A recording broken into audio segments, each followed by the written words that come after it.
but still save your money.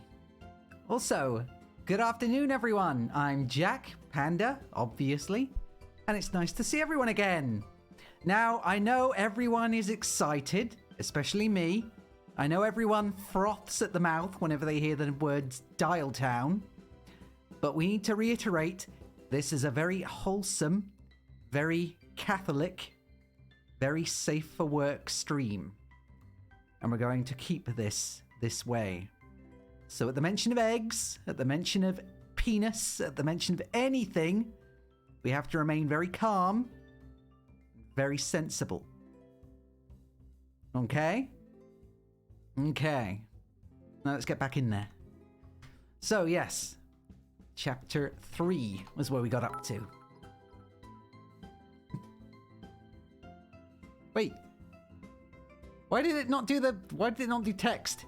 Text to speech. Text to speech was working yesterday. What happened?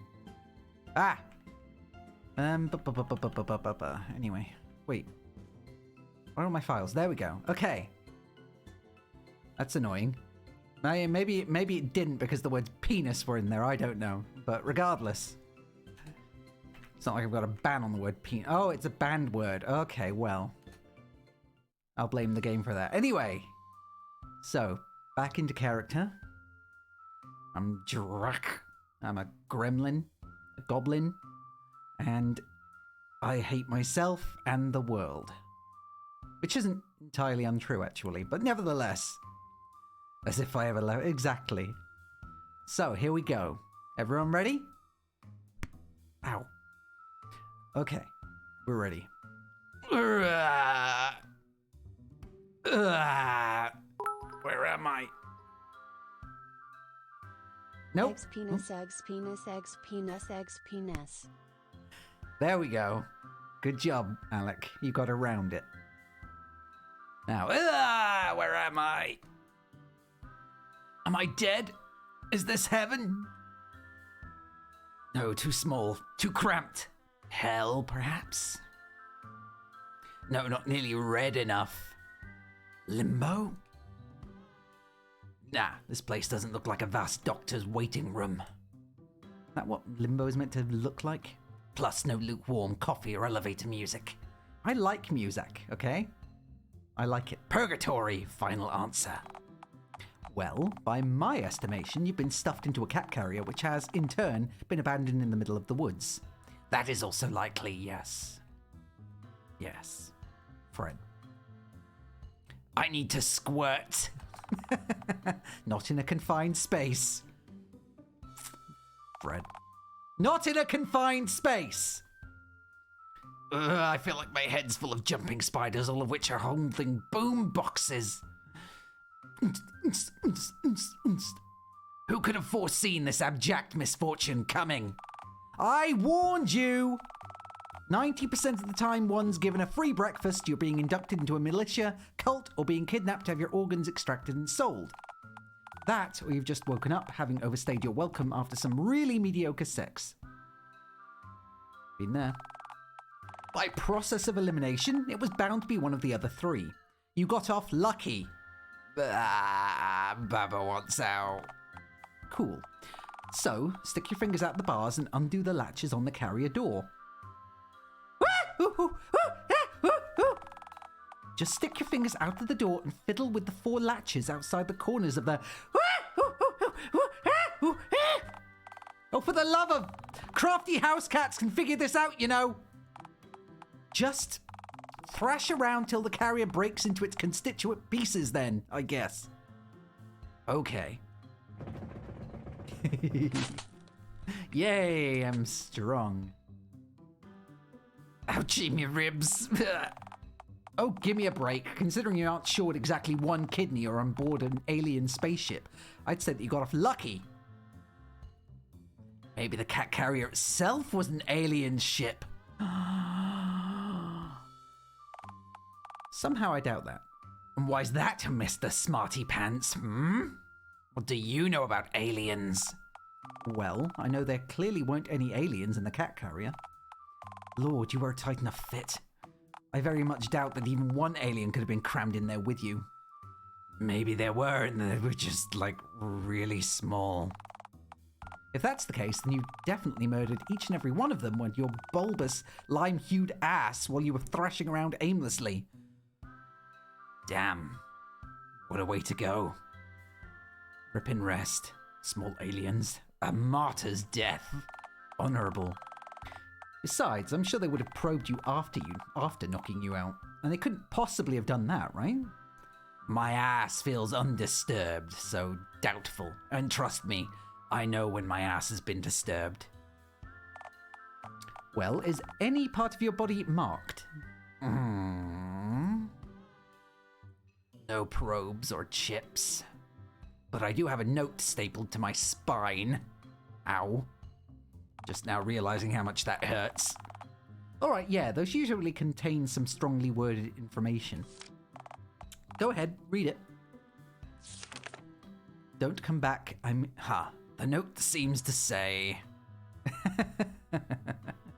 Don't come back, I mean it. Don't even try, don't. I mean it. I really mean it. I mean it. Don't come back. I mean it. Phone, goddammit. If you come back, I swear.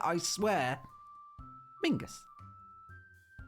Seems to say, shit, that's right, I can't read. Everything I said was wrong. I have no clue what this says. Wait.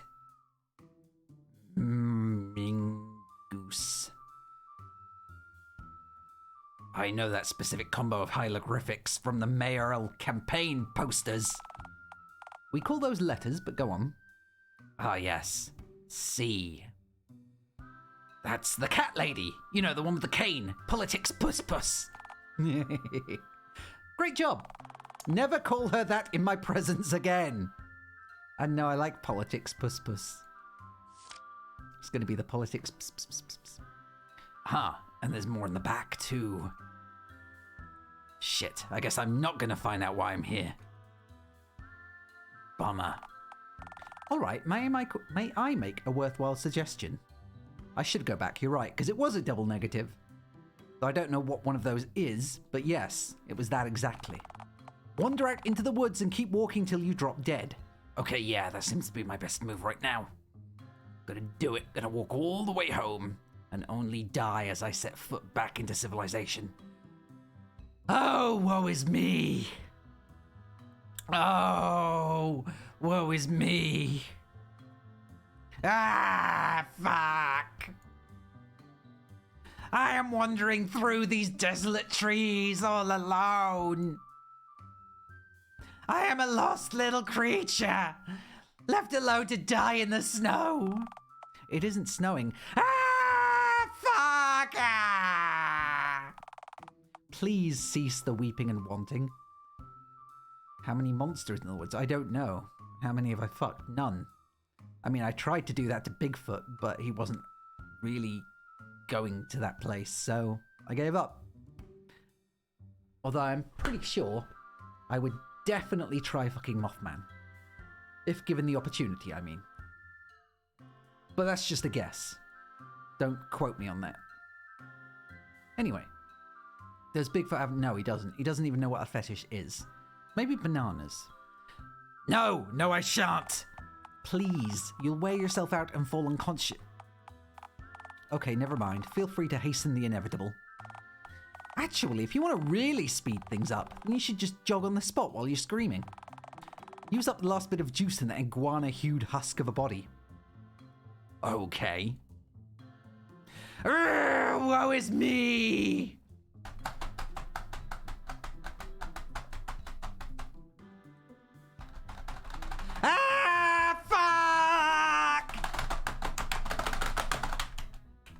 Whoops.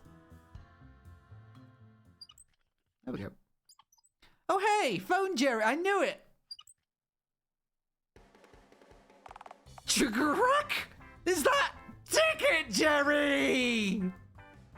My truest friend and greatest ally! That's not...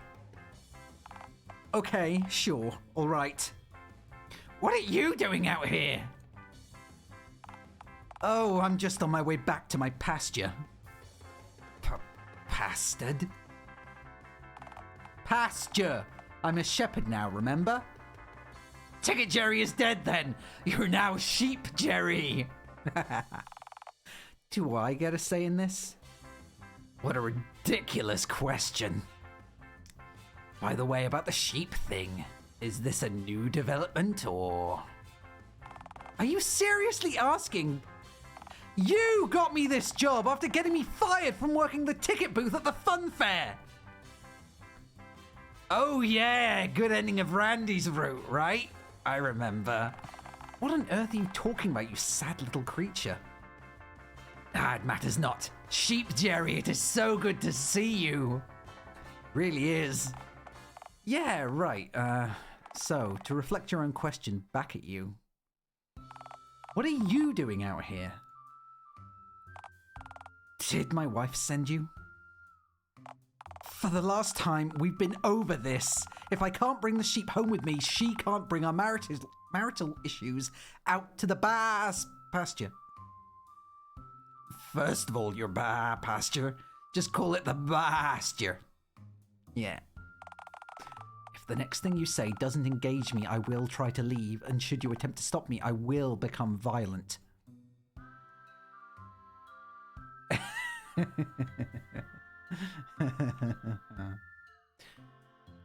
Well then, you're in luck, because boy have I got the pitch for you! Is it? Phone Lord, please tell me you aren't trying to revive the last idea you pitched to me. For the last time, even if you find one, I strongly doubt that any boar would let you ride on its back. Even if incentivized with a stick of horse jerky or hand-fed a diced kiwi. Wait, do you mean a kiwi fruit or a kiwi bird? That was my question, actually. I was thinking that. Well, which did you mean back when you first pitched the plan? Fred. I don't remember. The shame on your face says otherwise. Where were you even going to find a kiwi bird? Break into the zoo. Just scurry away with one under my arm. If you're capable of breaking into the zoo, why not just ride out on something cooler than a boar to begin with? Like a polar bear or a... Wait, why am I helping you? Oh yeah, that reminds me, I need a favor. Yes. I swear if you ask me to give you a ride back to Dialtown sitting on my lap... No, although that sounds pretty rad. You see, I got drugged up and then I woke in the woods, trapped in a cat carrier. Okay, I'm sure this sort of thing is a regular occurrence for you. So, what's the issue then? I need you to read this note for me. I found it stapled to my spine after I busted out of the cat carrier. I'm sorry, stapled to your spine? Phone Lord, I can't tell if this was meant to be intentionally cruel or if it was simply a display of baffling incompetence. Oh, must have been the mob. Definitely the Dialtown mob's handiwork. This very particular kind of befuddlement is practically their signature. So, the note? You don't like the stapled to the spine thing, do you not, Smooth? Oh, sure, I'll read it for you. Will your flock over in the pasture be fine while you read to me? You should probably check to see if your spine has been severed or you're leaking spinal fluid. I'm sure I have enough spinal fluid for everyone. Or if the state, well, I'm sure I'm fine. I'm practically made of diseased flesh, so I'll be fine. Are you trying to talk me out of the favor that I just agreed to do for you? No. Nah, I'm sure they'll be fine. After all, how much chaos could a few unattended sheep possibly cause in the few measly minutes that I've spent here chatting with you?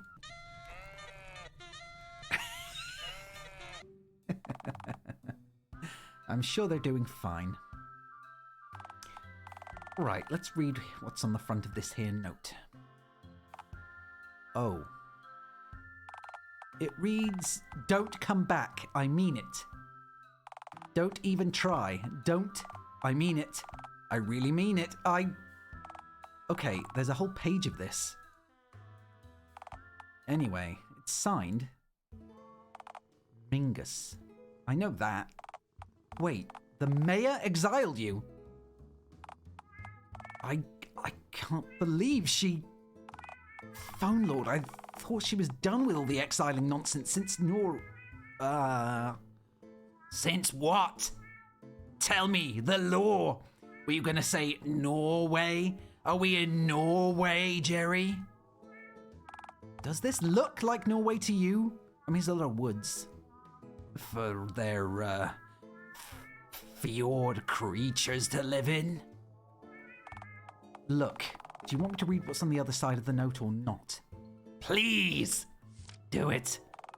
Let's see here. Seems this side of the note is intended to be read by the first literate person to find you post-exile, in case you manage to wander back to civilization. Which is you, correct? Presuming you went straight here after escaping the cat carrier you woke up in and didn't, say, get coaxed into eating dog food from the palm of a wandering stranger. Did you... What? No! I just read the... Alright. Let me just... Oh.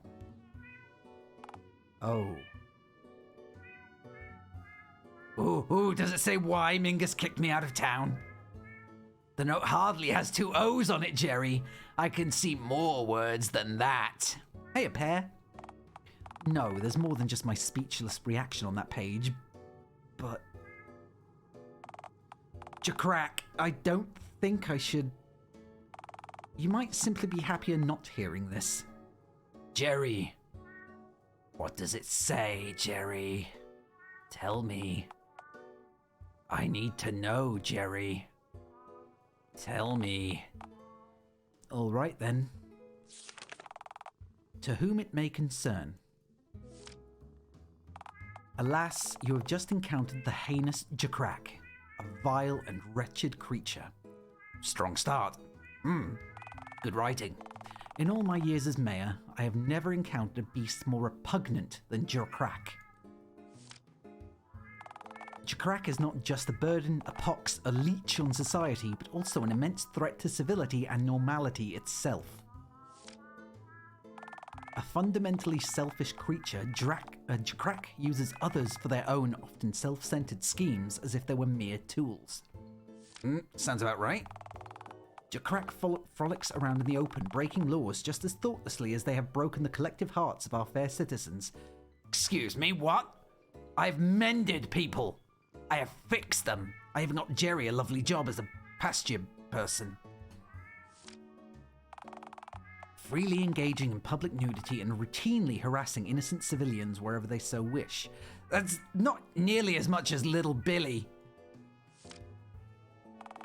An obnoxious and abrasive degenerate, they periodically spew offensive, vulgar, and often hurtful utterances merely to see how their victim will react. I mean... yes, but also, it's funny. Poor Randy. And yes, apparently I have a tail, but I think that was just drawn on in this image because I'm a lizard person. JAQKk is incapable of listening to any advice or direction, no matter how detrimental the consequences of not doing so are to themselves and others. JAQKk will repeatedly harass a target, relentlessly eroding their willpower, in order to get anything they so desire. Yep. And of course, the gangrenous cryptid in question is reckless and will mortally endanger both themselves and innocent bystanders without a second thought. Again, you're telling truths here. I don't see the problem. JAQKk must be shunned from all civilized society as they have decided that they're too good to domesticate himself. Or, as we who contribute to civilized society call it, treating others with basic courtesy and respect. Says you, Mingus! I was in your office. I know what you do to people. If you are a Dialtown resident and you should find this wretched heathen skulking around the perimeter of our fair city, I am instructing you to immediately notify one of my enforcers. My name is Mingus, Mayor of Dialtown. Spooky. Look on this wretch, ye mighty, and despair. A new day is dawning in Dialtown, and it's all the brighter without JAQKpanda. Ooh, that was fancy. Yours felinely, Mayor Mingus Crown. Fred. Double Fred. Huh. That's... Huh. None of that is true, right? Did I deserve this? Well, I don't... Well... Phone Lord, all my life I've been told that I'm a monster. I thought those people just wanted to be hurtful because I was different. I had no idea that I really was a monster. Jerry, I'm sorry. No. No, this isn't right, damn it. This waste of paper isn't fit to wipe my ass! What? JAQKpanda, this note is bullshit. It's not reality. It's a manipulative, dishonest hit piece, one that Mingus is hoping will deter you from returning. Don't give her the satisfaction. But, I mean, the note's right about me. This is who I am. Look, JAQKpanda. I'm not going to pretend that you aren't sometimes extraordinarily selfish, reckless, vulgar, nor abrasive. Gee whiz, don't get all mushy on me, man. Thank you. But there's two monstrous falsehoods in here, each of which makes this note completely refute itself. What falsehoods? What's a falsehood? First of all, as much as it pains me to admit it, given how much effort I put into deterring you from lollygagging around my former place of work, the fact that you refuse to give up is sometimes a positive attribute. But the note says I harassed you. JAQKpanda, you got me the job I'm currently working right now. I owe the pasture to you. 1. Pasture. 2. Really? You don't know how much happier I am with this life. You didn't have to do any of this. But you did. Aww. I wasn't expecting to feel emotions here. Not these emotions, anyway. You think the mayor has ever cared for my plight of that of the common man? I sent stacks of petitions urging the mayor to deal with your continued attempts to lay eggs on the fun fairgrounds. And she only acted after I left town, when it suited her schedule. Mingus and her posse are only cut out for themselves. Her inner circle is made up solely of loons, bureaucrats, and thugs, all high on their own power. They want you to believe that you're alone, but you're not. Have I really made the world a better place? Well, you've certainly made mine better. My marriage is stronger, and the smuggler's air is doing wonders for my Alsatian's eczema. That's a medical condition. Also, dealing with sheep is pretty chill compared to dealing with my old boss. I really hope your old boss is, I really hope that your sheep are still okay. Because of you, Randy Jade has a home, a better job, and ample time to recover from his swan-related injuries. Yay! Randy. Good old Randy. He's happy now. Look at him, and he's got Sweetheart on his head. Yay. Because of you, Karen Dunn is a state-renowned painter and doing what she was born to do. Quite literally. Because of you, Oliver Swift gets to sleep soundly at night knowing that Mr. Dickens' dream lives on through their horror attraction. Hey. Because of you, Bigfoot is content with himself and has felt human love. Or rather, the love of... whatever you are. Aww. All 5 of us are so much better off having met you. And we'll stand with you. You've cared for 5 misfits that you didn't even know more than a month ago to an extent nobody else ever has. So, I suppose I owe you thanks for that. Sheep Jerry. I don't even know what to say. Thank you. Wait, what was that other thing? The other what? You said the note had 2 glaring issues. What's the other? Oh, right. You aren't the first person that Mingus has exiled from Dialtown, you know. Oh? There was another. Ooh. Music suddenly got spooky. Someone else was exiled for their tomfoolery? Like me? Was it a clown? What? No! Clowns don't exist. You say that, Jerry, but a month ago you were sure Bigfoot didn't exist. Don't do this to me, JAQK. I just gave you an inspiring pep talk. You did, and I'm very thankful. Trust me. Don't give me clown dreams again. Sorry. That's on me. Look, that note says you're a danger to normality itself, but really there's no such thing as true normality, nor abnormality.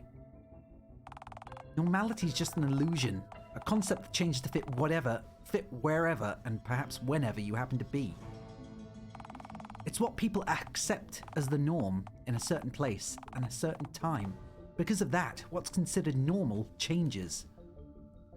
Hundreds of years ago, it was normal to burn suspected witches, normal to declare a world war over Serbian tomfoolery, and normal to, well, to not have a phone for a head. You mean before the dial-up? Before everyone got object heads? Everyone except one. Huh? I can't tell you exactly how it all happened. I don't know the guy. Never met him.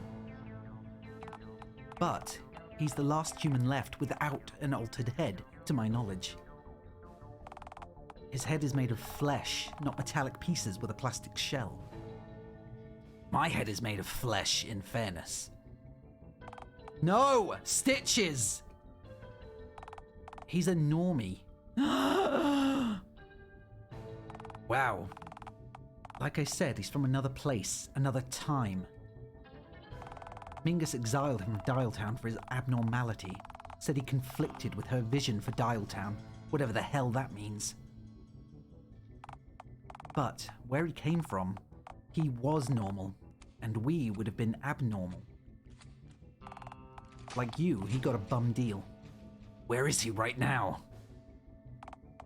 Oh, he lives in a shack 8 miles from here, give or take. I don't know if I'd recommend seeking him out.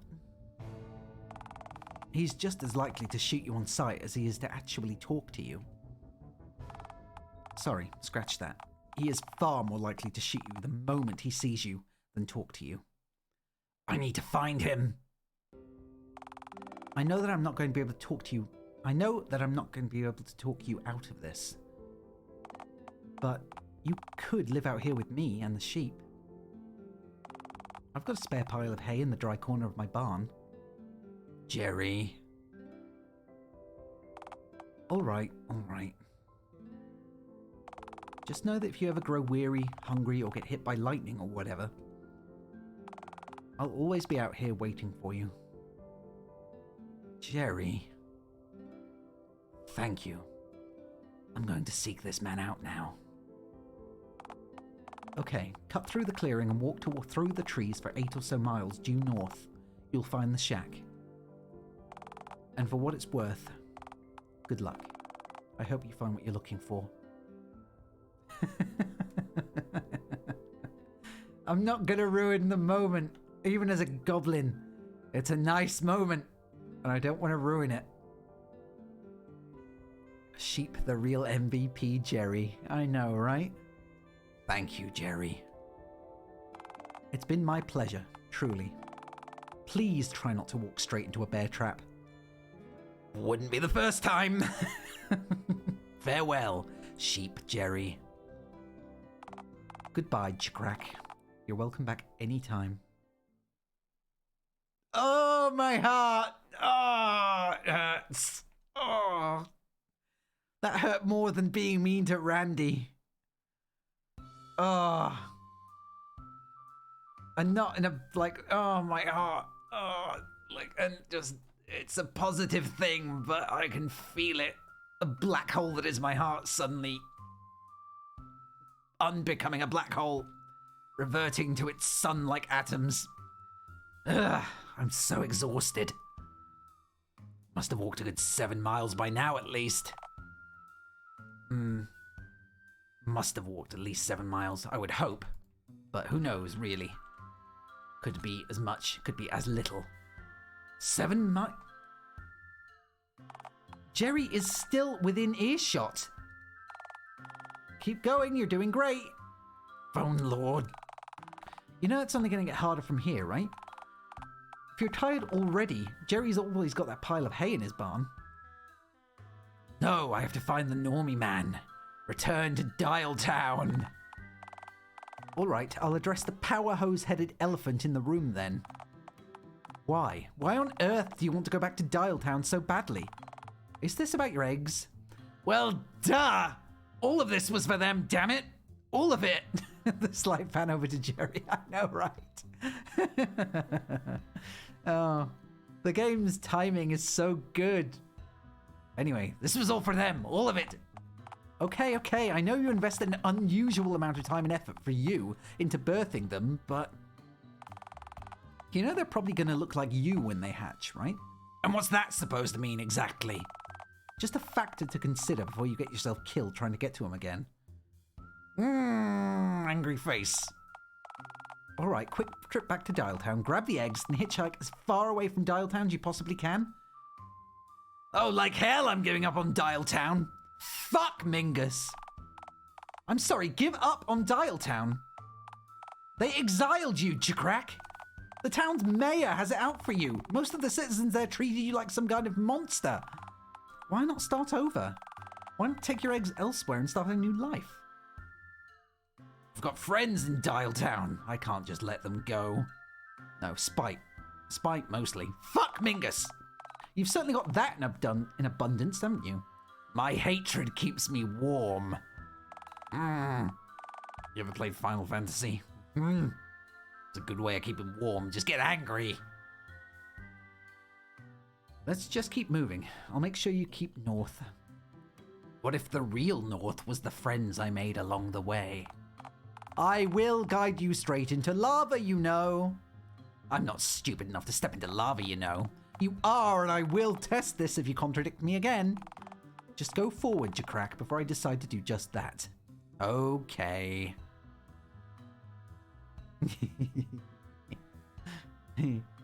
Oh no. Behold, a shack. Also, in my head now, the narrator and Ticket Jerry are the same person. Just as fed up with Jack's shit. Anyway, behold, a shack. You think this is the place? Well, let's see. It's a shack. We've traveled roughly 8 miles north and... Oh, right. Most important thing, Jerry mentioned this dude is more likely to shoot you on sight than actually speak to you. This most certainly looks like the home of someone who would do just that. Oh, psh, sure, it's a bit of a fixer-upper, but I've had worse. A fixer-upper, really? What? Don't drink... Hello? The deranged graffiti? Hey, we all write things down so we don't forget them later on. Are you kidding me?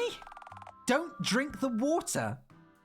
Maybe the allure of this dude's toilet water was just too much for the poor guy. I know sometimes I need to be reminded not to drink it. Even when I remind you not to, you still drink it. Added flavor. Many eyes always watching? Theory. Owls. This guy's clearly unhinged and possibly feral. Let's bounce. Hey, I'm feral. It's not such a bad life. You're stranded in the woods because you get exiled for not being housebroken. Oh, right, yeah. Regardless, I am now approaching the shack. Kill salesman. Should I knock on the door? could try opening it first, check if it's locked. Door didn't open. That leads me to believe that the door is indeed blockade. Actually, perhaps that's for the best. Jerry stated pretty clearly that this dude might totally shoot your noggin clean off. Would probably be best not to break into his house and startle him. Could throw a brick through his window. What happened the last time you tried that? Oh, I went to prison for a short spell. It was pretty nice in there, actually. Wait, if I did that again, the cops might drag me back to Dialtown. See? Genius. Yeah, but you'd be in prison. But I would be back in Dialtown. Yeah, and behind bars. I will consider my options. There are many of them, Fred. Scratch that. Prison food tends to be jerkyless. I'm just gonna knock. Truly, the worst jerky is anything that isn't made of horse. Phenomenal.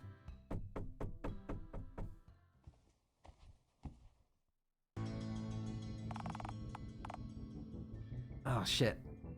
I can't do a convincing non-Brooklyn accent. Shit. I need to try and remember. I need to try and envision Smooth's voice so I can imitate it perfectly.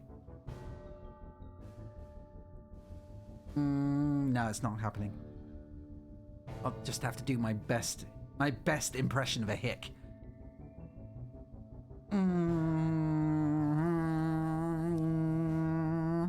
Channeling. This is private land, partner. So, I suggest you leave before I decide to do what I usually do to trespassers. There we go. Nailed it. You don't understand. I'm here to deliver a pizza. Delicious horse jerky pizza.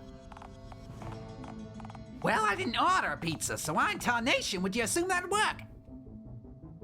Who'd pass up free pizza? Free food. May I remind you that you ended up out here by devouring some sketchy free food. Quiet, you. Why'd you just try to hush me? I didn't say anything. Oh, sorry. I was just talking to the narrator. The what now? You know, the voice in my head. The one that explains to me how the world works and how I should feel about stuff, I guess. Anyway, I'm very well adjusted, so please let me into your home. Hey, Fakale, how you doing? So I can, deliver this piping hot pizza? You're not holding the pizza. Yes, I am. I can see you through the peephole, you know. Rats, I was so close too. Lord, give me strength. Good, I'm glad. It's nice to have you here. Look, partner, I'm not normally the kind of merciful type, but I can tell you ain't all there, and most importantly, you definitely ain't a threat to me or my homestead. Just go. But we need to talk. Mayor Mingus exiled me, too, from Dialtown. I'm a freak, just like you. Just like... We ain't the same, partner. You don't have an inkling of what I've been through. I don't want you here, understand? Baba wants in! Why in tarnation would you assume that speaking like an ingrate would make me want to let you into my home? Want in! I'm not gonna warn you again. Just go! I'm not moving till you let me in. My door's deadbolt and I've got enough supplies to last me 6 winters in here. If you want to wait, you'll have to wait an awful long time, partner. So be it. I wait. Oh, looks like I am wearing some form of pajama bottoms. Maybe. This is very Veronica. Open the door, please. Yep, that's pretty much how it feels at the moment. Well, Remember, everyone, don't drink the water. Brought to you by a crazy man who lives in a shack. This is probably the most serene this game has ever been. Ever. But also continue. Oh no, I'm getting sad now. I guess that was spring, so now I'm into summer. And now I'm getting into autumn, and I'm just... Bloody hell, I do have a tail! Holy hell! I have a tail! I didn't realize that. And I can still see the staple wounds on my spine. Ow. Dang, yo. And also where my kidney was. I think they took my kidney away. Where have I hidden? I am the Grinch now! And my tail is getting... Seriously, my tail is getting bigger. My tail is getting bigger. That's not a euphemism. Or innuendo. Hi, partner. Well, what in tarnation could you possibly want from me? Well, we know what's gonna happen, don't we? We know what's gonna happen here. The bad option. Boo! What the hell, partner? Why in tarnation would you intentionally startle a man who's got a cocked pistol pointing at you? For the banter. You ever been to Cheeky Nando's? Alright, I feel much less sorry after hearing you speak again. This was bound to happen anyway, so I guess I gone and just sped up the inevitable. For the vine! You're bleeding something fierce, partner, so you might want to get those last words of yours out while you still can. Friend. I've shit myself. I've shit myself and I'm dying. Hey, Evie. Okay, I hope you have a good day. Thanks for checking in. Fred? As a man of honor, I urge you to change your last words to something less that. No, it's okay. That about summed it all up, really.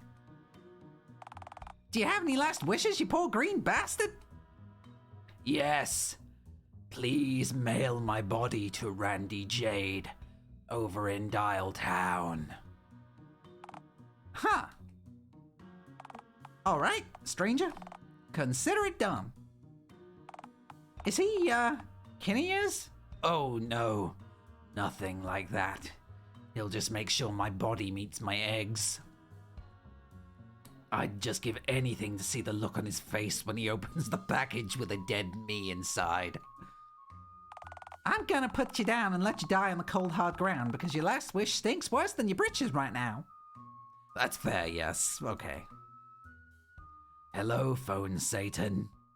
There. Dead.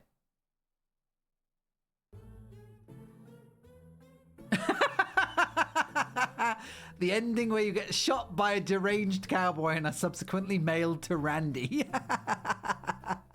Oh no, oh fuck!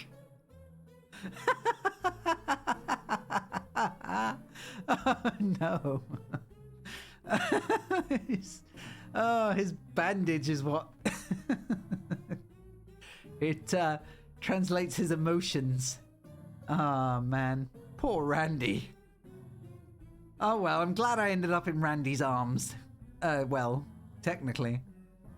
Because honestly, didn't we all love Randy the most? Most of us did, I think. Although I liked Oliver too.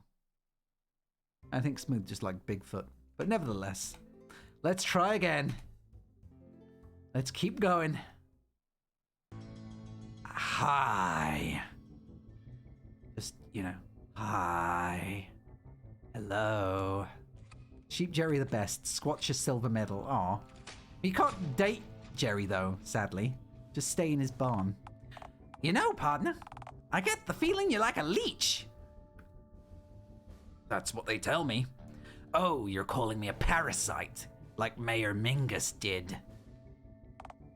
Nah, that ain't what I meant. What I meant was, I'm getting the notion that you're just gonna cling to me and won't fall off till you suck my patience dry.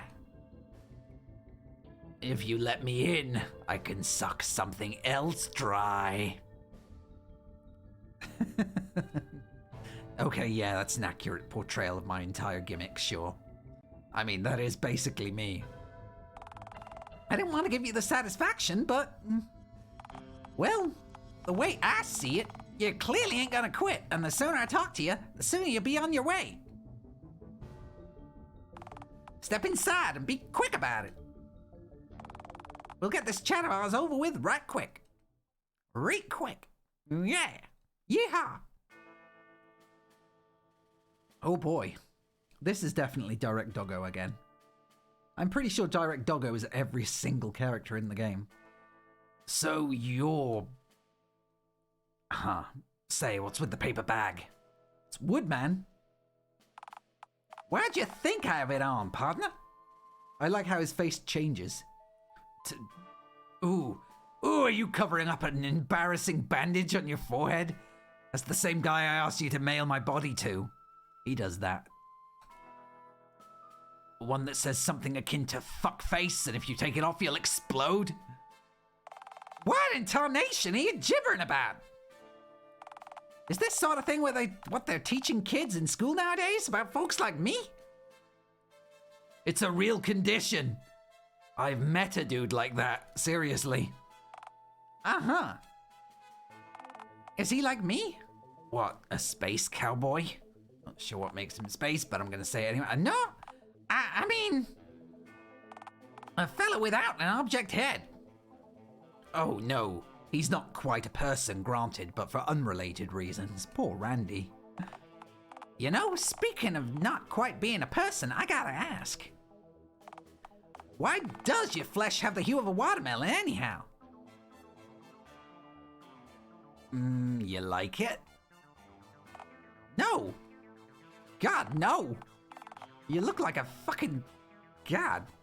You look like mucus came to life.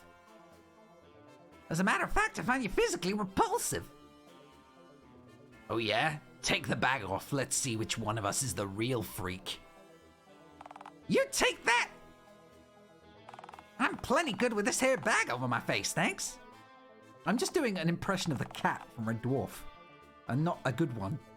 Alright, let's just get this here conversation over with. What do you actually want? Ask your questions and go. Who are you? Give me the lore. I'm Sergeant Norm Allen. What's a sergeant? It means I was in the Air Force and I was pretty good at what I did. What? Huh? Flying, planes and such. What's a plane? I know you know what an airplane is. I do. Ooh. Big metal bird. Rolls when you throw lunch meat into its engines. Right, yes, I know what you mean now. Of course. I've done that. Well, I'm ex-Air Force now. I rolled in NASA too for a while, actually. You know, the space folks? They sent you into space? My god, space is cool. Phone Lord. Mingus really went all out trying to exile you. I wasn't a pariah back then, partner. As a matter of fact, I was decorating. First member of the Space Force, hey, yeah! Like a Christmas tree? Christmas? No, not like a Christmas tree, partner. It means I was valued, celebrated. For your information, the president himself selected me for a mission. Ooh, which one? President Funnelled Riggin? Phone Bill Clinton? Didn't ask, don't care, need to shit. Well, you should care. The man who chose me was the greatest visionary in American history. President Callum Crown. Hey, I know that name. Wasn't he, didn't he invent the cotton candy machine or something? You like cotton candy? Did he? He was the fella who invented the first phone head. The man who initiated the dial-up. You know, the day the whole world became chock full of phone folks. Right, that thing. Why aren't you a phone? I was told the dial-up got everyone. Right. Well, you see, it sorta did, but... You see, President Crown decided to send me on an immensely vital, hell, an unprecedented expedition. He chose for me to be the first human being to ever to enter a wormhole. That sounds scary. We tried sending robots and the like in first, but all of them lost signal pretty quickly, as I'm sure you can imagine. He's just like Ace Rimmer. I have never seen a robot, and if I did, I would likely hit on it and or shit myself, and also shit on it, for clarity's sake. Sorry, go on. My bad, didn't mean to interrupt. Yeah. We weren't sure if they were getting crushed inside the wormhole or if they were just traveling too far away from us. Anywho, as a patriot, I was beyond honored to have been handpicked by President Crown for the mission. They sent me up in one of our state-of-the-art crafts. I piloted her through, and well, I just came right back in the same way I came in, seemingly. Nothing that weird, I suppose. Except, I could see every single one of the robots we'd previously sent through floating around outside the hole now. Kinda spooked me, you know, since I didn't see a single one of them outside the hole before I went in. Either way, undeterred, I made my way back to Earth. Boy, did I get a shock when I landed and re-emerged from my vessel. You ever see that one movie where the astronaut returns to Earth and there's monkeys everywhere? I've seen it, yes. Wasn't that I Am with Will Smith? And then he sees the Statue of Liberty on the beach and freaks out because he's been in New York the whole time? And New York sucks? Oh wait, no, wasn't it I Am Immortal or something? Don't remember. iRobot. Gonna call it iRobot. Also, I'm gonna... Well, at least Nightbot got it. And New York sucks! I Am Legend, that's it. All them yuppies and city slickers? I'm pretty sure that isn't why the dude was upset. I'm pretty sure it was gonna be the monkeys. Or the lack of food. Now, I know it was Planet of the Apes. But fuck, I don't know enough about monkeys to contradict you. Long story short, I time traveled. The wormhole warped the fabric of time as well as space, it seemed. In an instant, I warped from the summer of '66 to the 2020s. Ooh, God told me about why wormholes do that. He said they're where he put a cigar out on the fabric of space-time. Just burns right through. I had to leave my wife, my whole life behind to investigate a cigar burning out of... God damn it! His fault, man. Take it up with him. I know the dude, I can introduce you. You know what? I very well might. Anyhow, by time traveling past the day the dial-up occurred, well, I ended up being the one guy on Earth that got left behind.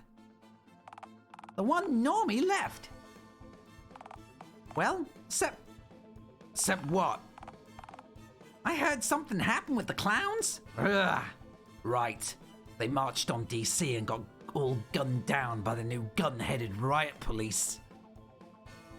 Tragic and hilarious. My God, you could hear comical honks for miles. Ugh. I still see the blood. The rainbow-colored blood mixed with makeup. Uh-huh.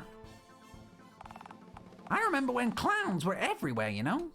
Oh, shit. Crap. Nope, give me the... I need to see what I missed. There we go. I'm so sorry. Oh, there we go, okay. I guess. I remember there were clowns everywhere, you know? I'm so sorry. Yeah, well, I guess that this is the one advantage of living in this time and place. If there are any upsides at all. So, I guess it's just me left now. The last normie. Gah. Whee! It's why I got exiled from Dialtown in the first place, you know? Didn't want to conform and get my head replaced against my will for all the sake of fitting in. Oh, Ooh, that's why I got kicked out of town. I refuse to be normal for threatening normality itself. Oh, give me a break. They used that same asinine line on you too? Let me tell you something. There ain't nothing normal about Dialtown. Much as I love it. And there certainly ain't nothing normal about the mayor of that backwater slum. She has this idea that by putting these plans of hers into motion, she's somehow recreating the Dialtown that Callum Crown presided over. I spent time in Dialtown before they launched me into space, you know. I actually saw the Dialtown that existed back then, unlike her. I know, so we have to overthrow Mayor Mingus. She's an ignorant hypocrite, not fit to hold any office, let alone run an entire town. I personally knew her grandfather before he... There we go, okay. So he knew his grandfather. He knew her grandfather. Mingus is... certainly something, all right. I mean, she's a cat, so she's definitely a mammal. You ever seen her up close? Yeah, I literally... She's got a cat head. I know. A fleshy cat head.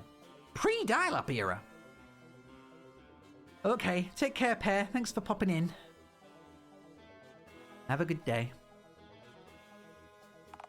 The can from my time.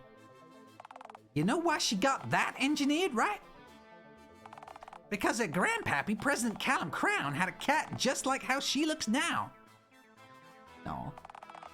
She's trying to morph into his old cat. That's terrifying.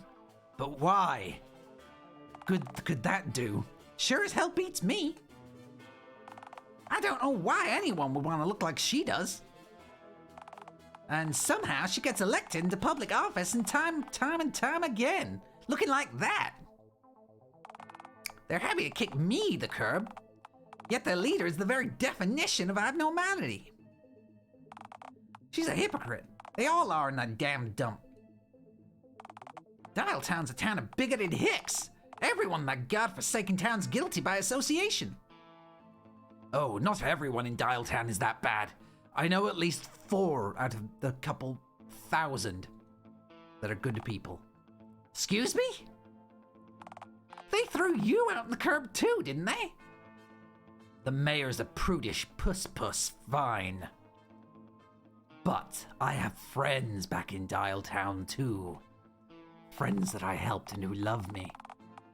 I guarantee you anyone in that town sell you down the river without a second thought. They didn't. And if you can't see that, then you're just as blind as they all are. Now, as far as I'm concerned, I've answered all your questions. I think you've imposed on me and taken advantage of my hospitality for long enough. No, I need more. I am a leech. I must leech everything from you. What hospitality? You didn't even offer me a cup of coffee, sir. How rude. If you want to gargle brown water, then go sip from a puddle. I've got things to do. Like what? Yeah, like what? Stewing in your own bitterness? Jeez, you don't know how long I've been here. What you do? Make wood carvings? I had to leave my whole life behind twice. Man, I'm rocking the insults today. Then again, being cast out of that bigoted town was probably a blessing in disguise for both of us. I don't want to be alone. I'm afraid of being alone. And I don't want company, so I suppose we're at an impasse. Oh, wait, except we ain't because I got a gun. So, get out. Move on. Find a better cesspit to squat in. I do know one. And get yourself the hell out of mine. I don't know where to go. I'm alone. Follow the perimeter of town till you find the freeway and hitchhike in literally any direction. Just go. The further you get away from Dialtown, the better. Don't make the mistake of settling too close to town like I did. You'll have to put up with visitors like you showing up all every now and again. But what if I don't want to go? Wait, have others come by here? No one nearly as annoyingly persistent as you. There's a shepherd who lives 8 or so miles down the road, but he knows to keep his distance on account of the signs. Sure didn't stop you, though. Right. Signs can't stop me because I can't read. It's true. Knew I should have gone all out and stuck a head and a spike out front. You doing anything? Alright, I'll cut you a deal, partner. I'm willing to let you stay on my land if you want. Oh, I knew it. But only from the chin up at the end of a wooden stick. Would I be alright? I'll pass. I need my neck for a hooting, hollering, swallowing, and gargling. 4 of my favorite hobbies. Would I be alright, though? That's the question. You'd be dead! Oh, yeah, but would I be okay, is the question. You'd be... Fred, please be patient with me. God isn't finished with me yet. He's gonna do a lot of things. That's the first thing you've said so far that I happen to agree with, you know? Actually, you know, now that I think of it, I've seen a woman skulking around these parts for the last couple of weeks or so. Through my binoculars. That you can't use because you've got a paper bag on your head. Of course, she's never gotten too close to the shack. Seems she's the artsy type, and I count her usually having an easel under her arm. Oh, hey, Karen. Artsy Karen. Looks between 4'10" to 5'4", I'd say. Unarmed, of course. Head's some kind of printer, brown, with a small white decal that I wasn't able to make out from this distance. Wait!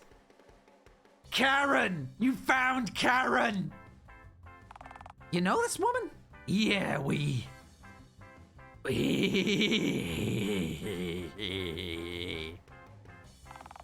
That's a truly revolting number of ellipses. Fred. Triple Fred. This is fantastic news. She's smart. She'll figure a way to smuggle me back into Dialtown for sure. Good for you. Goody. Now get out. You want to go back to that cesspit so bad? Then go. Get. Betcha she's over by the lake.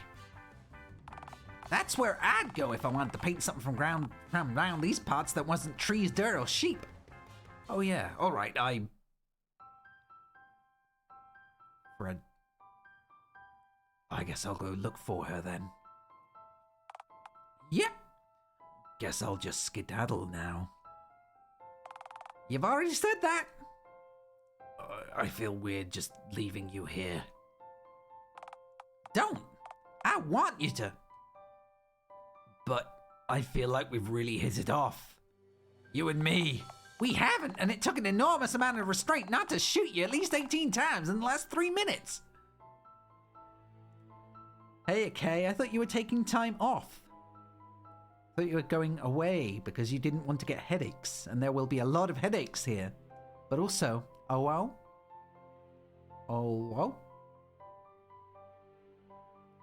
But you didn't. You held back. Maybe you really... Get out! Why don't you want to come with me? Why? Cause why in tarnation would I want to go back to Dialtown? I told you, that town's chock full of low-down snakes. Worst of all, that mayor. Ooh, I know. Wouldn't it be really funny to see the mayor's face when I return? She's gonna be so pissed when she finds out I'm back. Might get mauled by police dogs again, we'll just have to see. Anything's possible. My God, that's the stupidest... Wait. Huh. You really think that if you found your way back into Dialtown that you'd be able to get to the mayor herself? You bet. I've reached her once. I'm sure I could do it again. It was not difficult. No kidding. All right, partner. I suppose you've convinced me. It's a deal then. Epic. Wowzers. Very swag. Very poggers, you might say. You know, the deal is that I'm willing to accompany you back to Dialtown, not listen to your asinine idioms. I'd travel you back to Dialtown just to get to the mayor and see her get her just desserts. Please bring the gun, just in case we encounter a pack of roaming feral hogs. They're very, very encounterable in this forest. Like hell, I'd leave my single action behind. If we're doing this, we're going all out. Let's head out. I want to get to the lake before we hit hog hour. I want to hit hog hour. I want to see the hogs. 10 minutes of the worst chit-chat imaginable later. So are turnips like fruit or what? For the last time, partner? I told you I'm willing to accompany you, but needless chit-chat does not come under the terms of our agreement. I'll walk with you, shoot at anything that tries to shoot at us first, but I ain't up for banter of any kind. This'll be the last turnip-related question. I promise. I know I said that last time, but this time I mean it. You said that three times already, partner. I know. No, more. Fred. If you just answer the question quickly, then I'll be satisfied. It's a vegetable. Turnips are vegetables. You satisfied now? No, I need more turnip lore. I fucking knew it. Just please be quiet. Fred. I could always yodel to pass the time. Partner, as my mama used to say, it ain't wise to yodel at a man who's holding a loaded firearm. It seems like a really specific phrase to ever need to say. Well, there ain't any situation I can think of where it ain't good advice. Perhapsn't. Perhapsn't. You make a fair point. Hey Norm, I have one last. If you ask me another question about turnips or radishes, I swear you're gonna taste lead for the rest of your short life. No, I wanted to ask, is Mingus right about Dialtown? What are you talking about now? You starting to piece together why they might have been waiting to get rid of you? Nah, not the exiling part. Her wanting to make Dialtown just like it was when Callum was in charge seems like an important factor. I guess what I mean is, do you think Dialtown was better off before Callum died? Before he what now? You think he's...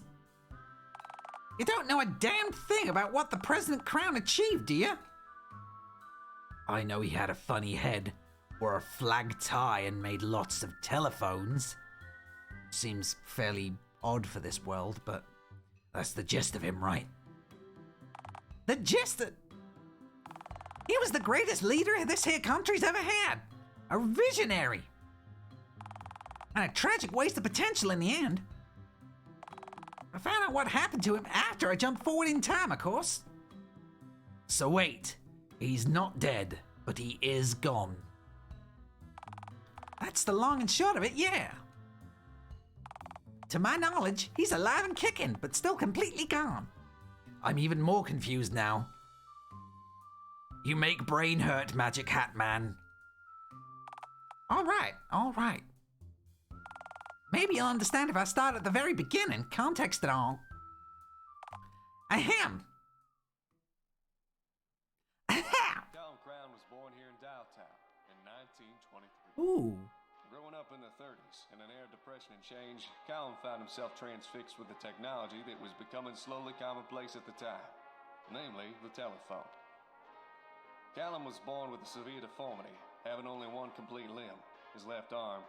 While extraordinarily bright, he lived a solitary life, watching other kids outside perform feats he could only dream of. When the early 40s rolled around, Callum signed up to fight in World War II, but wasn't accepted on account of his disability. He had to stay home and bitterly follow the war alongside the rest of those unfit to fight via hazy radio transmissions. If only I could walk, Callum thought to himself. If I could walk, I could serve. It was at that time that Callum put his garage workshop to good use.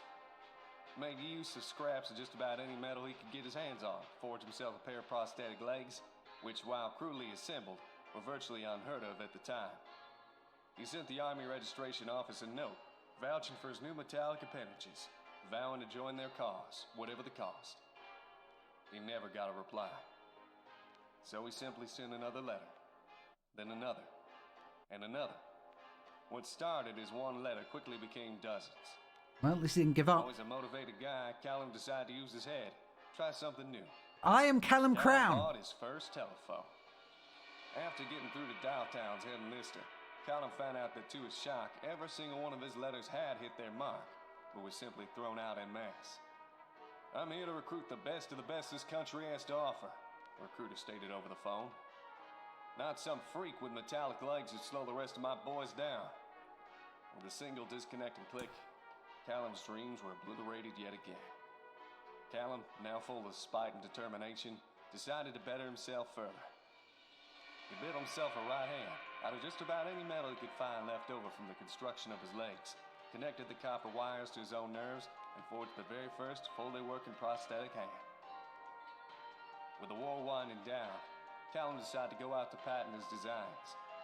People at the patent office looked at him as though he were a freak, with his rusted iron clanking hand and his bulky metallic legs. Callum bitterly listened to the end of the war, now disillusioned, via a hazy radio transmission whilst tweaking his mechanical limbs to be more functional. Come 1948, Callum decided to try his hand at selling his mechanical limbs to war veterans, many of which had returned in the coming months after the war. Initially, they sold like hotcakes, allowing Crown to move from his garage to a small manufacturing plant. Sadly, this did not turn out to be a sustainable business model, as once each soldier bought a prosthetic leg or two, they didn't need to buy another. Come 1950, Callum struggled to move even one limb. This led him back to the drawing board. His inventions had dramatically improved his own quality of life. He wondered if he could offer his fellow man an upgrade. Advanced metallic limbs had tools built in, had increased strength or flexibility. Limbs that could even change humanity, even the world as he knew it, just that he changed his own life. Callum took him to the public, parading his new and improved models around in the street shows, using himself as a test subject. Was laughed off as a monster with metallic limbs, trying to sell his own misery to others. Callum was looked on as a self-mutilated idiot, someone who made himself a freak for show and not as a talented and determined visionary who paved the path that he needed underneath him to walk. I'll prove them wrong. I'll prove the whole world wrong if I must. Callum gradually became more cynical. He began reading more into the market with the vain hopes of copying success, and sure enough, he figured it out. Sadly, America turned into a luxury market. Washing machines, televisions, refrigerators, always selling faster than the nearby factories could churn them out. Callum's idea to integrate organics and inorganics wasn't taken to right away. With a lack of sales revenue, Callum had to all but shut down Crown Mechanics Incorporated and let each and every one of his workers go. Callum soon became something of a town oddity, not unlike myself. A door-to-door salesman made of clunking rusted metal, a vendor of that which was unwanted.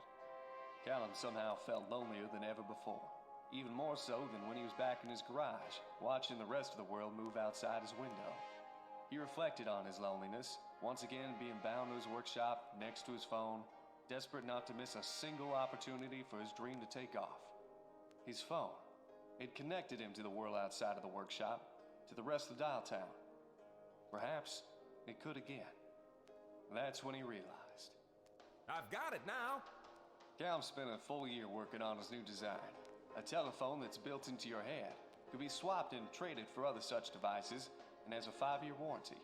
No repurchases required.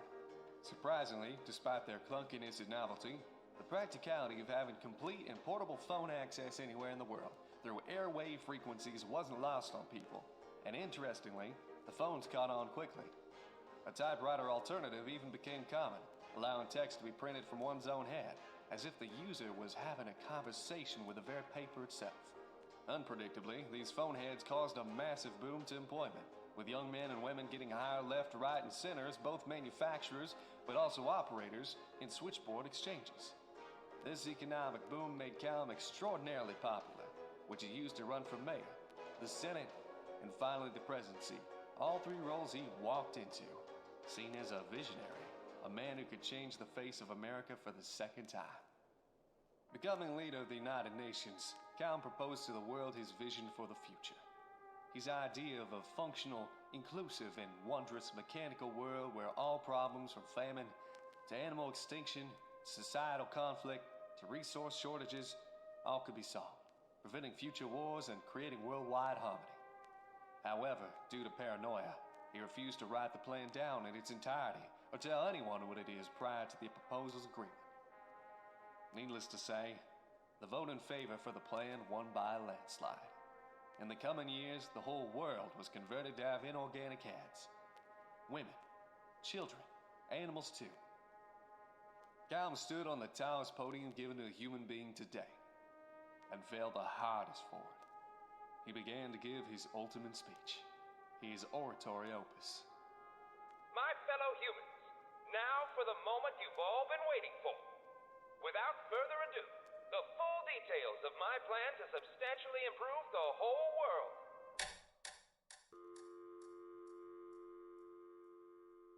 Callum had accidentally wiped his own answering box, which for his model telephone was being used to store his memories. All of them. With Callum having given himself total amnesia in an instant, the whole world was stunned. Life was made fundamentally different for everyone, all for a promise never kept. The changes, the thought process behind these sweeping modifications, now a mystery. So, the world just picked up the pieces, without Callum, of course. Nowadays, Callum sits in an old nursing home, alone, tuning a busted radio, asking anyone who comes near him. Is the war over yet? I can't get a signal.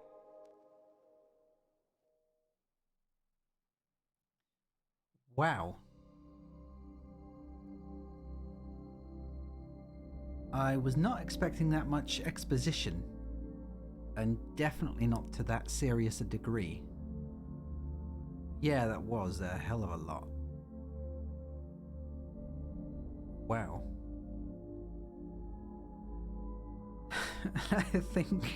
I think Phone Gingy sums it up there for everyone. Huh.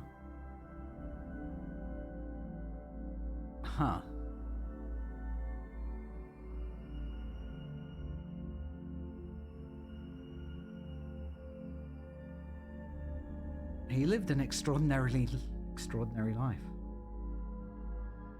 I mean, I want to say what a loser, but fuck. That was heavy, and it was really well presented as well. He lived an extraordinary life. What a story. Yeah, but the story wasn't finished. Could never stand it when a story gets cut short before it's meant to end. That's just the way the world works, you know? No system values its pawns. Life ain't about what you deserve, it's about what you get. Whoa, that's eerie, my friend. Karen said that to me once. You know, the woman you're about to meet. That one. Meet?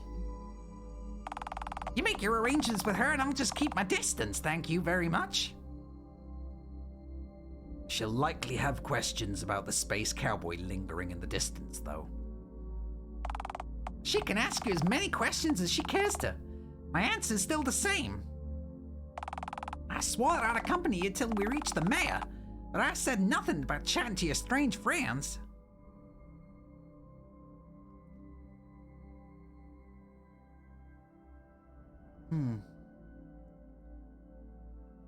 Yeah, I said I am Callum Crown in the middle of that. I'm sure people heard it, but I'm wondering if people assume he's in the nursing home or whatever with no memories. What if I am actually Callum Crown? And that's the greatest irony here, is that I am the very weirdo, the very man that came up with everything that Dialtown was supposed to be and was back then, but ended up being the anti-normality, the abnormality that Mingus is trying to get rid of. Anyway. Where's this coming from? Why all the bitterness? You don't even know her. If she's from Dialtown, I don't want to know her. Town of hypocrites, as I've already told you enough times now. You really hate other people, huh? I mean, you know what? I think I'm gonna try to change your mind about that. Not everyone's bad, you know. Just me, for the most part. And Mingus, and also most of the other people that aren't the four main romanceable people. There's still some good in the world. Sometimes people toss me meat. Especially horse jerky. Gramble. I hope that you'll get to see that. For the record, accompanying you does not include learning... For the record, accompanying you does not include the learning of life lessons. If you wanted to learn a crushing life lesson, I'd get married again or rub a kitty's exposed fluffy belly. Oh yeah, don't do that. Unless they like it. Nah, partner. I'm just dandy as I am, thank you very much.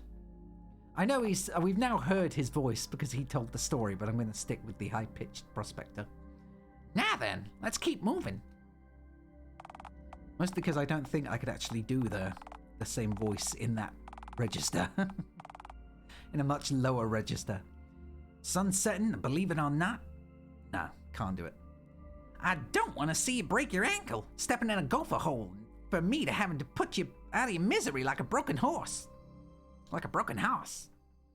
I wouldn't take it personally if you had to. Trust me, I didn't take it personally when you shot me either. Oh, here we go. Big evil Mingus City. I appreciate you all meeting with me here yet again. As I'm sure you all know, approximately 1 year has passed since JAQK's exile. Really? 1 year? Which is coincidentally the first time we've all been able to meet, now that Billy's out of juvie on probation. Hey, don't slap the blame onto me, Mingles. You could have overturned my conviction and got me out instantly. The audacity of this bitch. I'm gonna call him out on this bullshit. First of all, call me Mingles again, and it's the death penalty for you, bucko. Secondly, you get 1 free pardon per year, and this was your 17th. 17 convictions in a year is way lower than my annual average, to be fair. It's only mid-February. Look, my point still stands. The initiation of Phase 2 of Mayor Mingus's Perfect Society reforms is vastly overdue. Abel, drop by the fun fair and retrieve the green one-shelled spawn for Theorore. Are you kidding me? Why do I have to collect the eggs? They'll probably be moist. Very possibly, but alas, every other member is already preoccupied with a mission of their own. What about the mustachioed dude? He hasn't done much yet. Theorore's coordinating the tranquilization, retrieval, and containment of Bigfoot, as per our mutually beneficial agreement. And yes, the eggs, Satsu. And I couldn't be more thrilled. Why, with competent and well-trained officers, there should be a cinch. Well, alas, Theorore, those 2 idiots are all you've got to work with, so plan accordingly. You mean us, ma'am? Are there any other 2-for-1 imbeciles in this room right now? You don't have to be so mean to us, ma'am. You're completely right, I don't. Also, take a pair of binoculars with you. They should help you locate the feral ape man without getting close enough to startle him. Theorore, take a tranquilizer gun, snag him from afar. Look for him in Uptown first. I'm certain I heard on the grapevine that the bank has a vault chock full of bananas just for him. I'm sure he lingers around the premises constantly. Miss Crown, couldn't we maybe have 2 pairs of binoculars?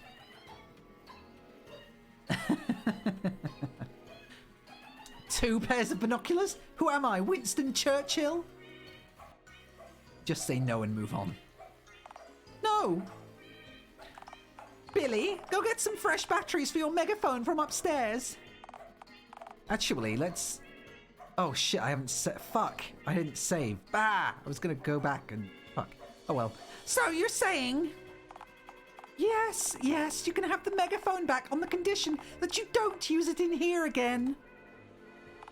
If you need to release that zestful pent-up energy of yours during one of our meetings, then just scream into a pillow or something. Can it be one of the novelty throw pillows you have in your lounge that look just like your face? Why would you want to? Fine. It's a compromise, I guess. Sure. Wait, why can't he retrieve the eggs instead? It'll only take him a literal minute to find the batteries. Are you seriously asking why I'm not entrusting Billy to retrieve a set of items that are specifically renowned for being incredibly fragile? An item that is also consistently used for obnoxious pranks by youthful delinquents such as himself. I guarantee you, if you let him lay a finger on a single one of those eggs, we'll have to scrub the front of the town hall for a solid week to dispel the smell of rotten egg yolk. Yeah, it's true. I would totally betray you guys to vandalize your clubhouse the literal moment I felt like it. Well, what about the hobo? He's not doing anything. He's warming Bunny's seat. Very important. Oh, come on. Seriously? He's doing what I'm paying him for, which is more than I can say for you, Abel. Mayor, can I have some more dog food, please? You get half at the beginning, half at the end, as agreed. Yes, ma'am. Also, Abel, you're the only one of us here with the keys to the fun fair. You'd have to page your ticket booth employee and let him know someone else was coming on your behalf if we sent anyone else. Fat chance of that working. The guy's a moron. He'd somehow screw up opening the gate for us if we trusted him with the responsibility. Probably set the whole booth on fire or something. Whatever I'm paying him is far too much. Hang on, are you even paying him minimum wage? I stand by my statement.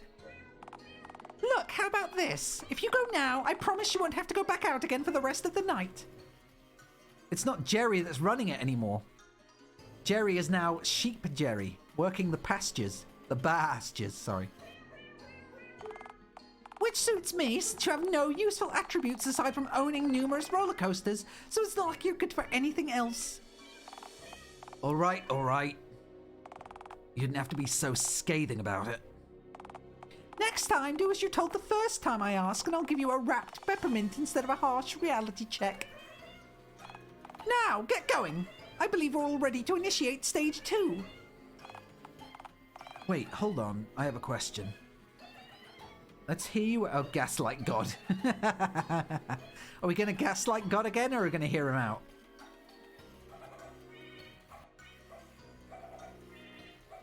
I don't know. Gaslighting God was fun last time. I kind of want to just hear him out. Gaslight God. Nah, we're going to do it. No, you don't. Thanks, you too. Oh, man. I need to start listening to it, because otherwise I've missed out so much potential dialogue. God damn it. Oh, I can't even go back because I've saved so far back now. We should be golden as I've planned for every eventuality, including those where the green one mindlessly drifts back towards the outskirts of our fair city after all this time, not unlike a discarded plastic bag. You see, I placed something quite interesting along the outskirts of town. Yeah, I thought it was going to be a back and forth too. I should have learned after the 2 that I said no to. Something akin to, say, a scarecrow. Should the stitched one wander back into the perimeter of Dialtown after a year of begging for scraps elsewhere, it'll stumble across my surprise and likely won't stop running until it reaches the next county. Or more likely, collapses face down in a waterlogged ditch and gets mistaken for green roadkill the next morning. Oh, come on, it couldn't be that repugnant. That fucker eats gravel from the sides of train tracks. You're underestimating their depravity. Gramble. Oh, you don't understand, my minute spiked child. I had this thing engineered from pieces of the 3 most unnerving objects I could gather. All 3 entities share a dark, potent energy, and as one being, we possess a truly wretched force to be reckoned with. Granted, it's quite unlikely that they'll actually find it after not being seen for a whole year. Oh God, what is that? What on God's green earth have we just encountered? Hats from Big Bertha. Knickknacks from Madame Mediocre. The entire essence of Greg. Big Gregma. No! No! No! Seeing this is the worst thing to happen to anyone in history. Fuck! Ah! You missed. I don't miss.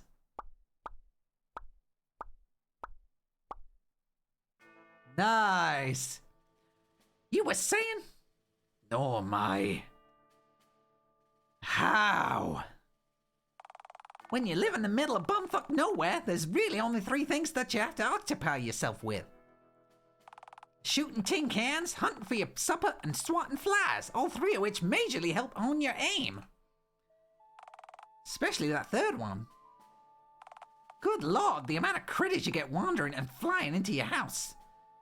The largest of which was me!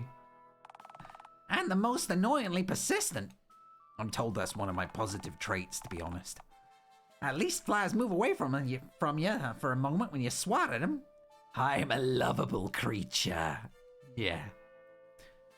And you slaughtered Big Gregma, saving my life. Well, not quite, since you weren't in any actual danger, partner. You essentially just shot yourself over a weird-looking scarecrow.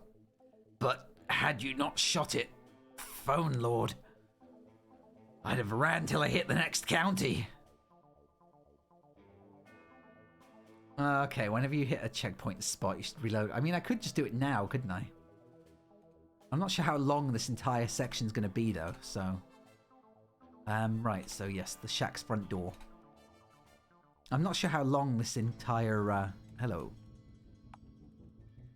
There, right, we know what's going to happen here. Oh, I'm probably going to have to sit through the entirety of... I don't want to give you the satisfaction, but...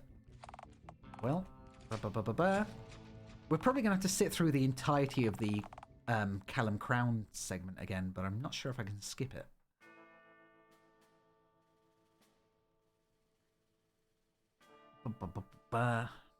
He is actually quite well designed. So you're... What's with the paper bag?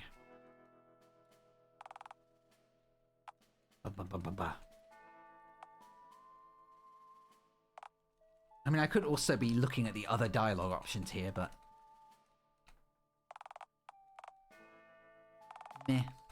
I don't think the actual individual dialogue choices are all interesting, but I like seeing Mayor Mingus yell at God. And also the 2 boys. It is the end, or it will be once we get back to where it was we were. Because we've now learnt about Callum Crown.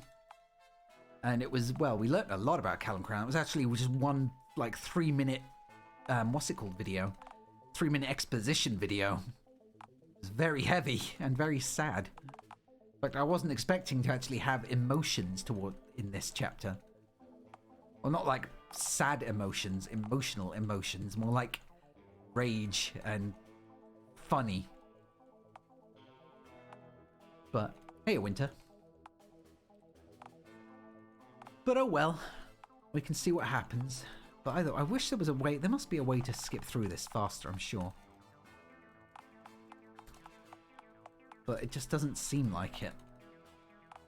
Because of all the, I guess it's because of all the, like, the shifts in his, yeah, you know, the changes to his posture.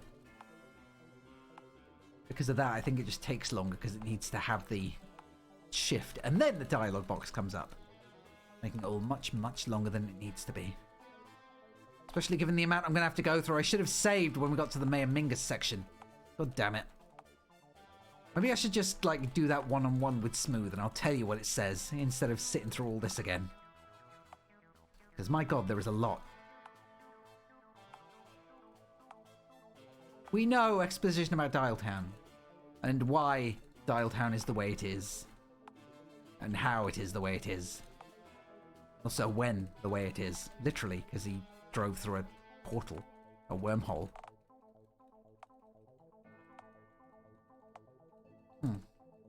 I honestly thought that when he said wormhole, I was thinking, oh, okay, so the Callum Crown in this reality did a different thing. So the other reality is where the humans still are, whereas here it's where the object people still are, or they are now. And no, it just turns out that it's a time travel wormhole instead, which I wasn't expecting. Although I do like his design. I like his hat. I like that he's a literal space cowboy. And who said it? Who said it that he's the first member of the Space Force? Because that in itself is funny. I know, so I think maybe, although it's now a waste of time, I'm going to just save here again, inside his shack, and just continue from where we were. We'll just have to go without knowing exactly what God said. Because, my God. Anyway. I'd have ran till I hit the next county. And thanks for lurking, Winter. Or, you know, collapsed in a ditch 2 miles up the road. You cared enough to shoot it for my sake. You do have a kind heart, Norm. I shot it because you were screaming right in my ear. I do have an ear on each side of my head, you know. Oh well, at least Big Gregma is dead forever. Should I ask how in tarnation you know what this abomination's name was? Oh, I met its 3 constituent parts as distinct entities in 3 of the other 4 routes. What? Never mind. Don't ask. Anyway, I'm 80% sure the mayor slapped it together with the shit she found around town. Why would Madame Mediocre scare me, though? Scared Randy. Of course, only a creature as vile and depraved as Mayor Mingus could conceive an entity this obscene. Yeah, I think Mayor Mingus might be Kitty Satan. Oh no, he's got a kitty face! No, don't like it. Don't like it. Oh, it'll be as sweet as molasses to see that cat get what she deserves. Kitty face. Yeah, I can't wait to see the look on her face when I return to town. Yeah, sure. I didn't realize he'd have a kitty face on his bag. Come on, we're in spitting distance from the lake. With any luck, your printer pal of yours will be loitering around. Karen, where are you, Karen? Coming to get you, Karen. There's Karen. Karen, it's me. It's JAQKpanda. JAQKpanda? It's been so long, What are you doing out here? Did your cat homing instincts follow me out here? Did you pick up my scent? I mean, yes, but also no.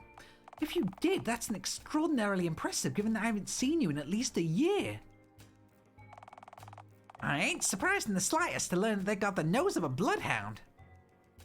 Actually, no, you see, all the cough nectar I've drank has really dulled my palate. I don't quite have the nose of a bloodhound. More of an elderly pug, perhaps. Say, Karen, what are you doing out here anyway, just to change the subject? It's like dusk and junk. You ever tried to paint the moon during the day? I'm sure I could if I mean, you know. Norm, have you been to the moon? I've passed it, but I've never stepped foot in it. Didn't want to have to brawl with the feral folks still up there. Wait, what? There are aliens up on the moon, what? Not quite aliens, nah. What? Do you think the first folks who went up there actually came back down? Yes. That's cute. How did... I've never thought about that. How did the original astronauts get off the moon? Did they just like did the rocket like go back up? I don't know how that worked. I've never thought to question it. I've never thought to question it. Oh my god. I don't know how they got off the moon. It would have had a smaller atmosphere because they wouldn't have had to like have the same rocket power on the way up. So the landing pods launched them back up. Okay, yes. That makes sense, I guess. It must have had its own thrust. Anyway, that's cute. People assume the landing was fate, but really it was everything after. But Neil Armstrong did come back down to Earth, though. You sure about that? Have you met him? Huh? Oh no, don't say that. Actually, I have. He signed my toy rocket ship at a space convention years ago. That's not the same Neil who landed on the moon. Trust me on this, Nay. Oh, trust me on this one. So, wait, then who was... You don't have the necessary clearance to know that, partner. Oh, no. Never say anything to Neil Armstrong about not him, like the moon landing being faked or whatever. Because he will punch you. Quite literally, he will punch you. So, JAQKk, are you going to introduce me to the eccentric dude to my left who visually clashes with himself, or... Hey now! Don't you dare cast your narrow-minded judgment about how I look! Well, I'm an artist, Norm, so I know visual consistency where I see it. Or in your case, lack thereof. Oh, burn. I don't do subtlety, but even for me, you've got a lot going on. Alright, you two seem to be coexisting, which is about as good as I could have hoped for. Karen, meet Sergeant Norm Allen. Norm, this here be Karen, yarr. Howdy, ma'am. He's essentially a cranky space cowboy, as you can see. It's pretty rad. Yeah, I figured that much out on my own. Is there much else to him? He's got gorgeous eyes. Look at him there. They're like little pools of darkness staring into my soul. I saw one of them through a peephole before he pointed a gun at me. To my shock and horror, I'm beginning to realize that our relationship may have actually somehow been your most normal and healthy one. Actually, it might have been, to be honest. Hey, me and them ain't dating. We kinda are. This is your route. Oh no! I don't even know what species you are. You don't cross the interspecies line when dating. Doesn't matter. Source, dated Bigfoot. Yes. Bigfoot doesn't exist! Oh, I see. You're one of those people. Man, you're in for a rude awakening.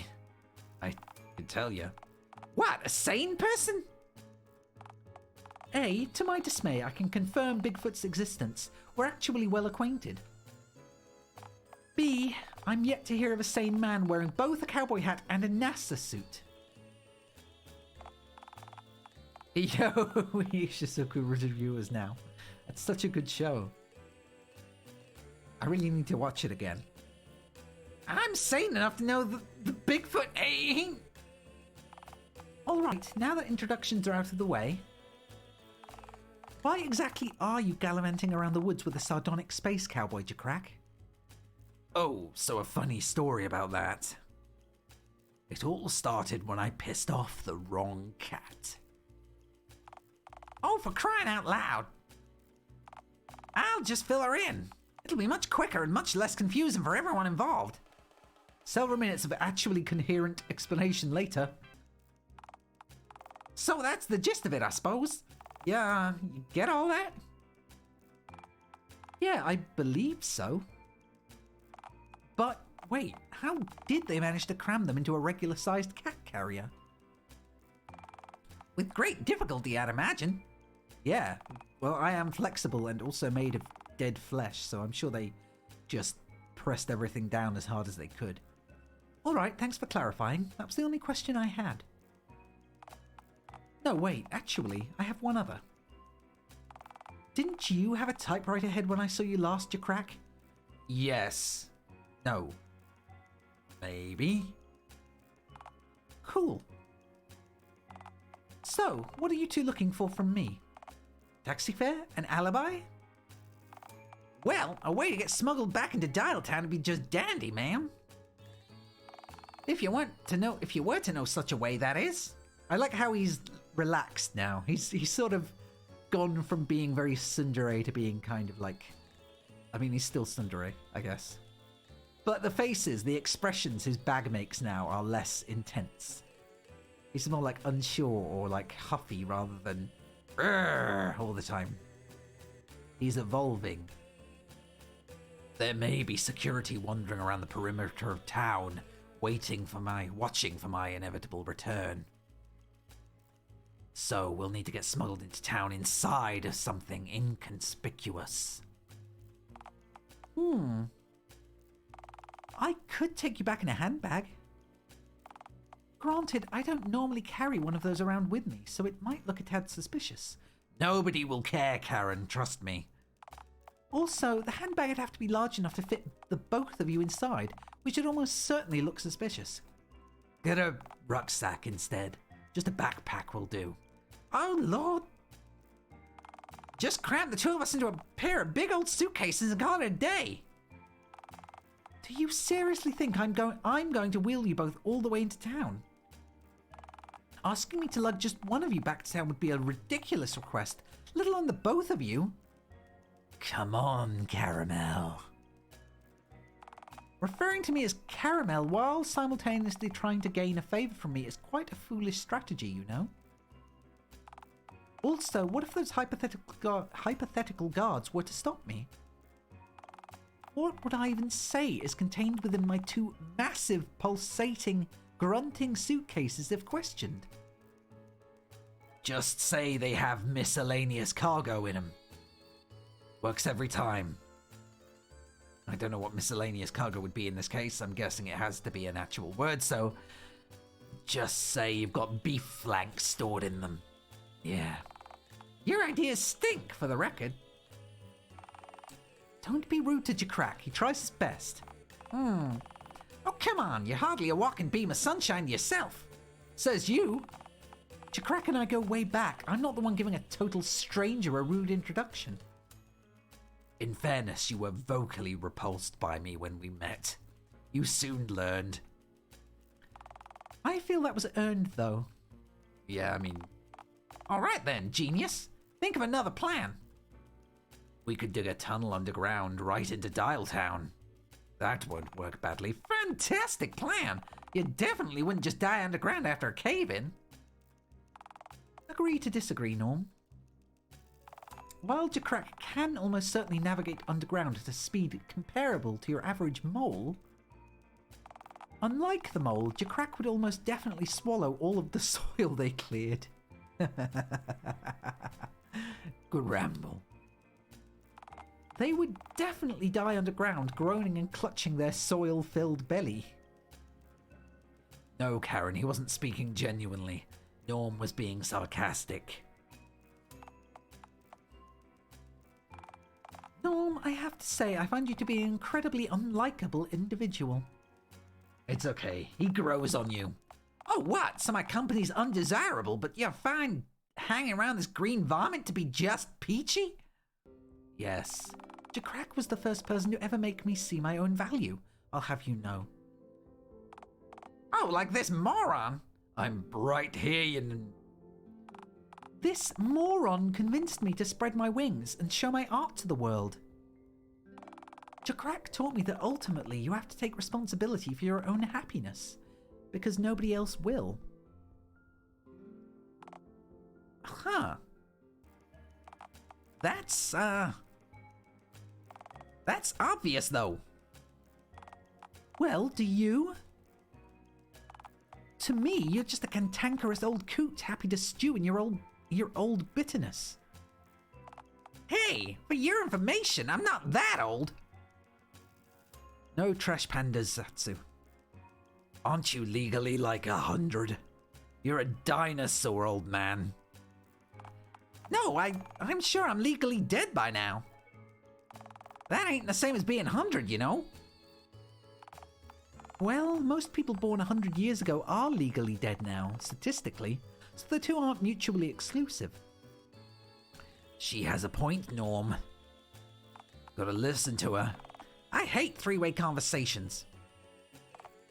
Wait. I know a way to smuggle you to Dialtown. You do? Share, Karen. Do you remember Oliver Swift by any chance? Yeah, I know Olive Man. Worked at the old cinema, co-runs a horror attraction now. You starred in a movie he directed. He says stuff like gnarly and groovy a lot. The name rings a bell, I guess. Maybe. He wears a fez. Oliver, the Olive Man, yes! Yes, Olive Man. There's been a lot of back and forth about me doing some commission work for him, you know, for his attraction. He wants something surreal and haunting, and he thinks I have the chops for what he has in mind. He receives crates full of props on a weekly basis, so it wouldn't garner any suspicion if he were to receive another tonight, with you both inside. If I were to send you both to his attraction and pay for a courier to pick the crate up, you two'd reach Uptown Dialtown in just under 2 hours. Karen, you genius! I can't thank you enough. You're a beautiful woman. If there's anything I could do to return the favor, especially, you know, physically. I liked it when you called me a genius. Genius, you're a genius. You're amazing. Thank you. Alrighty then. It appears we got a game plan. Actually, for your fare, Norm, I'll need something from you first. Oh, so you're the stingy type, huh? Alright, my ma didn't raise me to expect something for nothing, so how much do you want? Your hat. Oh no, I wasn't referring to financial compensation. Apologize to JAQKpanda. No apology, no trip. Apologize? For what? You called them a moron. Only I and certain Supreme Court justices have the authority to do that. I mean, that's actually true. She's the only one that's allowed. Olive Man and Randy can't. Hey, I agreed to accompany them as armed backup, but I said nothing about providing pleasant conversation. JAQKpanda, do you really want someone like this accompanying you on your journey? He's a grouch, sure, but he's a grouch with a gun. The cowboy stays. Now, whatever you mean, dearest Karen, the genius. The wonderful woman you are. I mean, what if he shoots somebody? That'll only complicate matters further. Trust me, I'm counting on it. No, we know he'd shoot someone, so that's a bit of a redundant question. What if someone shoots at me, Karen? No, if he shoots someone, he shoots someone. Let the die be cast. RNG gods, I leave it to you. You're damn tootin'. I'm too furious at him to be furious at you right now for flippantly dismissing your own complicity in this hypothetical scenario. Remind me later, I owe you one slap to the head. Yes, ma'am. Okay. Now you apologize. No! Say you're sorry. You really think that's wise? Trying to issue commands to an armed man? I could destroy you and you know it. Fred? JAQKpanda? I'm sorry Karen feels I've hurt your feelings. That's not a real apology. That's putting the blame on me. You! Alright. I'm sorry that I called you a moron, JAQKpanda. I shouldn't have said it out loud, just in my head. That's fair. Thank you. Oh, yeah, that's fair. Okay. She's a woman, be careful, yeah. And yes, that is the standard procedure for dealing with JAQKpada's tomfoolery. I'm a lovable scamp and they all know it. I've got a spare crate to shove you both into. Just gotta call Oliver so he knows to expect you both. But wait. I'm unable to perform basic tasks. You have a printer head. Norm has a flesh head. That leaves us with nobody in our posse with a working phone head. To call Oliver, we'll have to hack into Dialtown's phone lines and... I mean, I could just call him on my cell phone.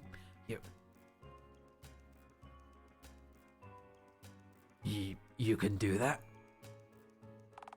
You know every single person in civilized society has one of these, right? Well, I don't. It's because you're not civilized, cowboy man. Norm, you live in a shack and eat possum meat. Hey, don't diss the possum meat. It's almost as good as horse jerky and roadside kill. I don't eat. Fuck! In fairness, possum is succulent and gamey. Truly a working man's delicacy. I've seen you eat possums with tire marks on them, JAQK. See. Alright, let's just get you two loaded into a crate before I change my mind. Karen, my ink-churning maiden, how can I ever make it up to you? Never again referring to me as an ink-churning maiden would be a wondrous start. I think I stole her ink at one point. I can't remember who I was with at the time. Was it Bigfoot? Was I with Bigfoot when I stole her ink? You seeing this, bro? Yeah, bro. Imagine wearing both a cowboy hat and a NASA suit at once. Talk about a wardrobe malfunction, am I right? Yeah, and he's with JAQK. Oh yeah, that too. We should probably let the mayor know about this. Oh, do we have to? What if she yells at us? If those two bozos find a way back into town, she'll do more than just yell at us, bro. Besides, if we manage to capture him, she might reward us. Handsomely. A handsome reward for my handsome bro. Bro. Do you think she'd let us pick a less clashing outfit for the Yeehaw space dude if we managed to capture him? Oh, hell yeah, bro. Let's ask, and if she says yes, we'll actually try this time. Well, sounds good. There what? What happened to Big Gregma? How on earth did they make it past my stationary and inanimate obstacle? Well, from what we can deduce... Oh, wait. No, wait. The Yeehaw Moon Man filled it with bullet holes and then it kinda... exploded. Yeah, that'll happen, alright. You know, as a seat warmer, you don't have to speak. Cool. I won't speak unless I have something funny or epic to say, then. Okay, allow me to be more specific. As a seat warmer, you mustn't speak. Alright, now, who could be smuggling our green friend back into town after a year of not being sighted? I know they couldn't have had any contact with any of our residents, with all phones in the city being bugged and all phone lines being tapped. Who in town owes JAQK some kind of favour? Well, the numbskull I hired to operate my ticket booth for a start. Oh, please, Randy? He's no threat to us at all. Randy quite literally peaked at birth. Anyone else? Bigfoot might owe JAQK money. Right, the very same Bigfoot who's presently confined to the inside of a cage while being examined by Theodore. What about God? I've seen those two chatting before. Yeah, don't talk about Randy like that. He's my bud. He's my sweetheart. Well, God's here warming up a seat, so it's unlikely that he's plotting to help JAQK. It's true, I was there. It's obviously the Fez dude over at the Horror Hovel, bozos! Oh, right, the green one appeared in that god-awful film that the cinema premiered right before its closure. Oh, of course! That cinematic travesty kept me up for a solid week. Easily the worst experience I had last year. Ow, why? Hey, wait a second, didn't your dad die last year? I really didn't care for that movie, Billy. At least you got to watch it. Why are you hitting me because of Mingus? At least you got to watch it. 18s only. Bozos wouldn't let me loiter in the lobby during the premiere. Yeah, and then you got body slammed out. Right, because you would have done something asinine during the showing, like stuffing a bunch of lit firecrackers in one of the bathroom urinals. Yeah, but they didn't know that. Yes, they did, which is precisely why they made you leave. Look, I can't... You two, stabby, shooty. Oh, imagine you threw out Mingus. Okay, fair enough. I'll allow it. Go retrieve the green one from the spook house at once. And remember to club them out cold before you drag them here, not after. It'll save you plenty of scratch marks during the sordid ideal, I can assure you. Bad idea, Mingus. That's a mayor, Mingus, to you, runt. Yeah, like that sounds any less ridiculous. Billy's being a dick again. Or shush the boy. Do we assert our dominance or shush the boy? I don't know. I want to bonk him, but also I want to assert dominance. Let's have Mingus assert dominance, because these ones usually just end up being, quick and get it over with. So assert your dominance. Oh, and like Little Billy is a particularly distinguished sounding title. Actually, now that I think to ask, why do we both bother prefixing your name with Little when you're the only Billy here? Makes it easier to tell me apart from Colossal Billy. From what now? Trust me, Mingus, he's a-comin'. And when he does, you'll all be sorry. If he's a dimension invading demonic entity, he'll have to sign the usual immigration forms, just like everyone else that comes into this dimension, you know. Do you know how powerful this being is? You should be very, very afraid. Right, but he still has to fill out the forms like everyone else. No exceptions.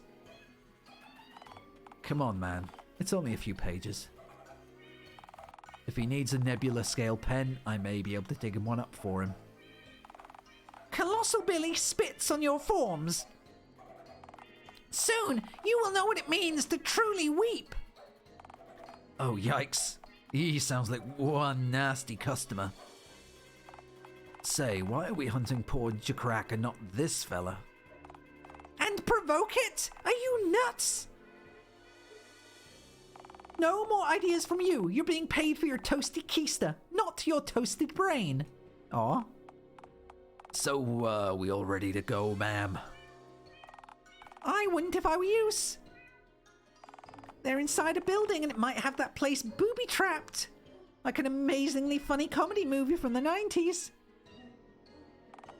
Do you really want to risk them getting the drop on you? Oh, please. Like they're smart enough to set a trap. The oaf fell for the green breakfast, for crying out loud. I dunno, I'd listen to the stunted one. His entire shtick is hiding behind corners and needlessly hurting people just before they can react. This sort of thing sounds like it'd be right up his alley. What was that? Was that meant to be a pun? That doesn't work. Nobody so much as mentioned an alley. I say we just walk on in and play it by ear. What's the worst that could happen? Abel, I didn't become mayor of Dialtown by half-rigging our elections. No half measures. You two, loiter around menacingly in the alley outside. Really, God? Reaching into the future for joke material is unimaginably cheap. It tells us all that you aren't witty enough to quip about what we're currently discussing. Don't call me out like that. If you'd have said alley in the present, not the future, I wouldn't have needed to do that at all. Well, I was about to say it in the present. Yeah, but how do we know that? What do you think the future even is? Fred, you two venture forth to the aforementioned alley at once. Lest I take my feline rage out on you two decidedly less divine beings. Wow, talk about a god complex. And not even the right person in the room. Whoa, Whoa! Easy! Watch the bag, partner. If it tears, you won't live to remember what's underneath. Whoa, Karen really wasn't kidding. An honest to phone god cosmic yeehaw man. Yo, JAQKk, where did you even find this dude? Dickens and Sons Scare Shack. Hey, Mr. Spaceman, can I, like, touch your head and junk? Ah, the old feelaroo. We're very familiar, if you catch my drift. The old what now? Why, I need I remind you that I'm armed, partner. Hey, man, no beef. I, didn't mean anything weird by that. I just think your style's bodacious is all. Pardon me, partner. Your Astro Gunslinger shtick, it's real groovy. Immensely gnarly. Is this some kind of bit? There's a lot of bits here, but that isn't one of them. Why is he talking like that? Like what? Who in tarnation still says gnarly? I wasn't even around when people said gnarly. I was in the future by then. Well, you say partner like every second sentence.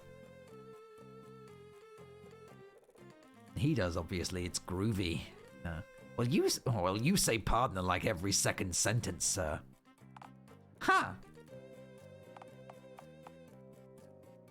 Fred, you know, now that I think deeply about the situation we're in, this is all a tad ludicrous. What do you mean? I mean, a fezzed man is standing right in front of you, and he's talking to a watermelon-hued egg layer and a spaceman in a cowboy hat. Yeah, honestly, to say the plot's gone off the rails is an understatement. Little bit, but I'm still loving it. At this point, the story may as well be plowing straight through an orphanage, but for like verbs and junk. It's a verbal train wreck. Yeah, Karen gave me a basic rundown on what ended up going down between you and the mayor. Granted, she didn't explain herself all that well on account of text having character limits and some parts were super unclear. What on earth is a big Gregma anyhow? Oh, that! Yeah, we found Big Bertha on the outskirts of town. No kidding! How's the old girl doing? As gnarly as can be, I'd hope. She's currently in several pieces, all of which are riddled with bullet holes. She's well, I guess. I mean, you know, well, more or less. Has she been eating? She's been eating lead, that's for sure. I keep worrying that she isn't eating enough. I'm sorry, eating? She rolled right over a dead badger when we encountered her. Double down on the lie. Yes, we're gonna stick with that. It looked very nutritious. Pardon me, but why would a movie projector need to... Don't ask. It's easier that way. Oh, right. The text also left some of the overall context unclear. Did you really devour a poisoned full English breakfast, croak, and then rise from your tomb cat carrier like some kind of green messiah? No, they didn't. Yes, I did. I rose from the ashes like a goddamn phoenix. Oh, please! You clearly didn't die during the ordeal. I could have done. You don't know me. Bitch, you don't know my life. Wait, hang on. Were you green before you ate the breakfast?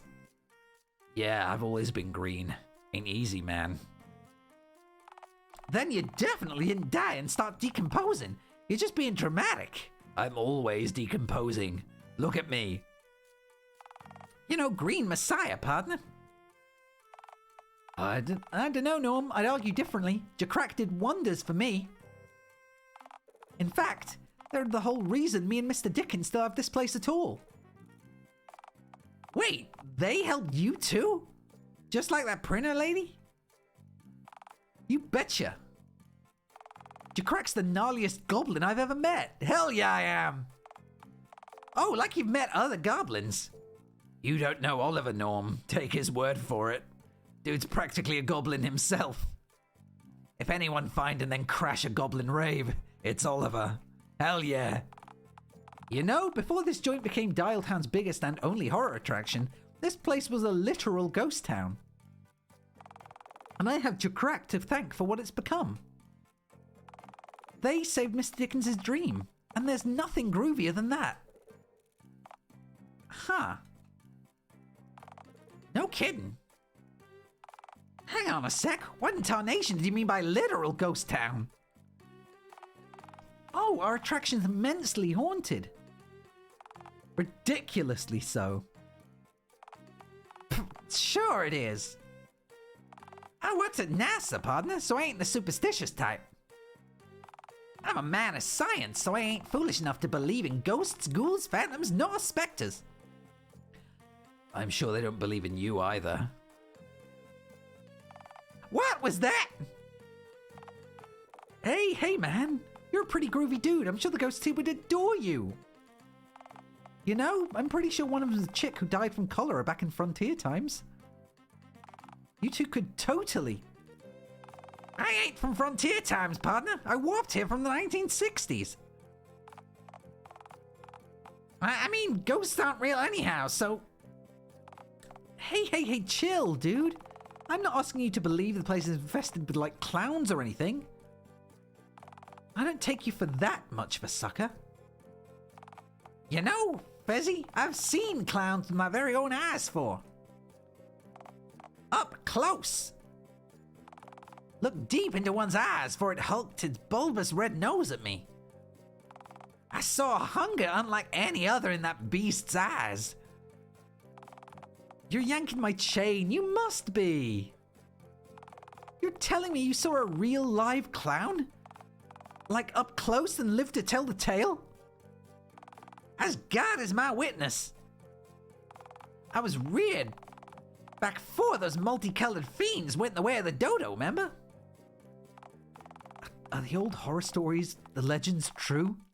Did they really bite people? Of course they did! What sort of question's that?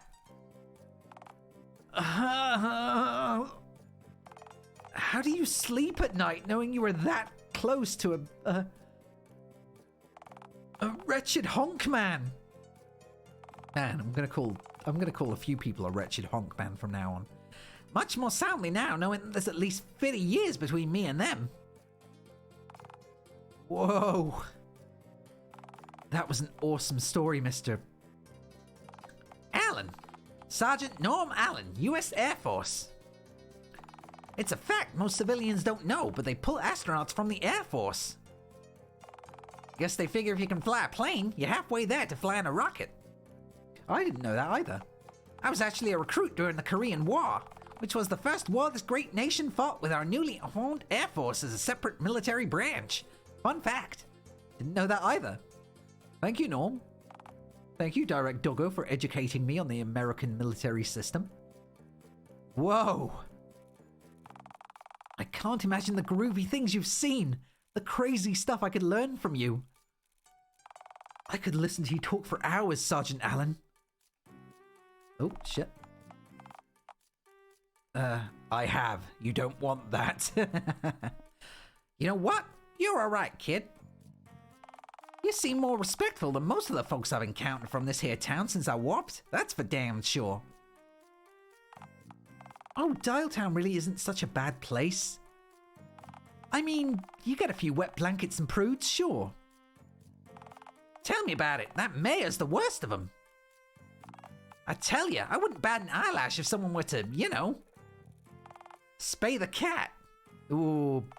Or better yet, add an R and go for spray. Oh, spritz from a water bottle. Groovy idea, Norm. That'd teach her for misbehaving, all right. I hope your cats are all neutered and spayed smooth. I think rigging elections and exiling citizens for simply for being different might be a little bit more extreme than just misbehaving. I mean, rigging elections and bigotry are both incredibly naughty. Naughty. Okay, I guess I can't really argue with that. Your pal's right. Her crimes are unforgivable and a simple slap on the wrist won't do. No siree. By spray, I meant her brains. All over a wall, thanks to our good friend, Mr. Bullet. I don't like Mr. Bullet. I've had one too many of them in me. Norm, this talk kinda scares me. Yeah, okay, I say she deserves what's coming to her. No, I don't like that. I don't like Mr. Bullet. Mr. Bullet isn't a fella I'd advise starting a tussle with, partner. Cause if you get in the way of what's coming to that fucking cat, you just might get Cause if you get in the way of what's coming to that fucking cat, you might just end up getting caught in the crossfire. Norm, are you saying you're not... you couldn't be... Mayor Mingus dies tonight. I thought you just wanted to come and protect me. By dawn, our little kitty friend will have been neutered and neutralized. That's a cat face, all right. But you said you were coming with me to see the look on her face when I returned. I'm afraid I deceived you, so you'd agree to my offer. I never would have gotten her to, I never would have gotten to her on my own, JAQK? Whatever your name is. Unlike you, I ain't got friends in this here town. Nobody to help smuggle me in. And likewise, without me, you'd get yourself captured, maimed, or perhaps even more likely stuck in a giant mousetrap before you reach the mayor. That's true, actually. That has happened before. This is a win-win for the both of us, you hear? I'll let you take care of your business, and I'll take care of mine, and we'll wrap this whole thing up nice and clean. Don't like this. Sound good? No, that does not sound good. What the fuck, man? No. I gotta side with JAQK here, Norm. This isn't right. You know this isn't right. Like hell, this ain't right. She exiled both me and JAQK, just for looking different. And have you seen what she looks like? She's a hypocrite of the highest caliber, and she's made me out to be a monster. I can't just let it slide. Well, are you a monster, Norm? Excuse me? If your natural intuition is to ask a question that stupid, then I've sorely misjudged you, son. Answer the question. No, I am not a monster. Uh-huh. So, why are you trying so hard to prove her right, then? Prove her right? Oliver, she's a pox on this here town. She's bleeding Dialtown dry. I mean, technically she is. This town ain't never gonna change while it's pinned under that damned cat's paw. I have to confront her. And as far as I'm concerned, if you're not with us, you're against us. I'm against you too. I'm not saying that you shouldn't confront her, but... I don't know. I say you should do it out in the open. Be the rational one out of the two of you. Mayor Mingus may not be such a groovy person, sure, but she's wicked at churning out xenophobic propaganda. The odds are stacked against you both, even without you committing any heinous misdeeds in the name of frontier justice. She wants you to prove her right, Norm. I know you can prove her wrong. So what? You want me to bargain with a tyrant? Do you expect us to just join hands and sing Kumbaya? Not happening. There is no other way. There's always another way, Norm. There ain't. For my exile, the mayor said that unless I came back with an object head, I wouldn't be allowed back into the city. But she ain't changing her mind. So are you telling me that you agree with her? That's not what I'm saying at all. Look, take it from me. You shouldn't change any part of yourself just to be something other people expect you to be. That's as bad as not changing when you do need to change. You should change only if you need to and do it for you. You deserve to be happy, Norm. And even if you don't see it, believe it or not, you have all the tools you need to live a happy life.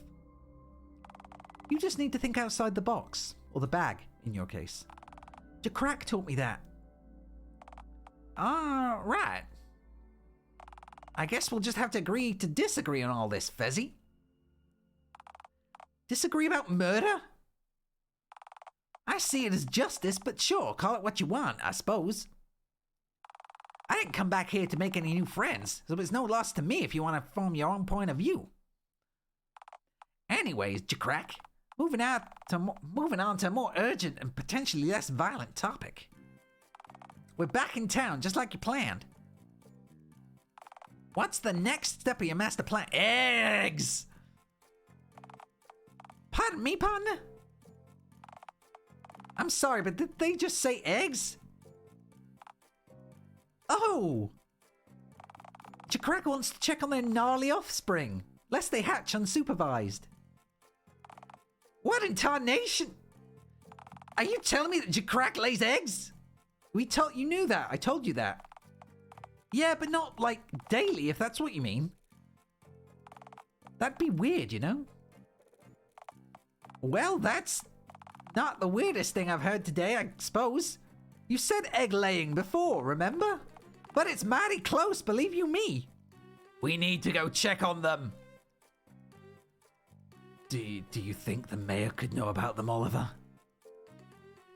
Well, we did kind of hold a town-wide premiere for an indie film which showed you squatting and moaning all over town. And during which the egg-laying was shown in wicked, excruciatingly gooey, drippy detail. Ah, balls. Aha, but she doesn't know where I laid them, right? That buys us time. Dude, there was a neon Ferris wheel in the background the entire time. Where else could the footage have taken place but the fun fair? That one tacky mattress shop with the Ferris wheel made of trash on the roof? Yeah, but if she tears the mattress store apart looking for the eggs and doesn't find them, then she'll know where they are by the process of elimination. Fuck, this is bad. I need to go check on them. Well, alright then, partner. I guess. Kinda. Best luck with finding your eggs. What? You're coming with me, you Yeehaw McGee. Calling me Yeehaw McGee makes me want to accompany you even less, you know? I'm here to put some lead into Mayor Mingus. Why the hell would I follow you on this asinine side quest? Haven't you always wanted to see a green egg? I've always wanted to see a green egg. I've never even considered what a green egg even looks like till now. You never read Dr. Seuss? So, aren't you curious? I'm hell-bent on my crusade for vengeance. Last thing I need to do now is to wander off the beaten track. That makes logical sense, I guess. Shit, it makes logical sense. I'll need to say something more compelling to convince him to follow me. You're talking aloud, you know. Fred. Note to self, he can. Still talking aloud? Fred. But egg! But no! Why would you even assume that'd work? Silence, Fezman! Shush. Shut. Rightio, Stitchhead? Wait a moment, Yeehaw McGee. If I'm going, that means you have to as well. What in tarnation are you jabbering on about now?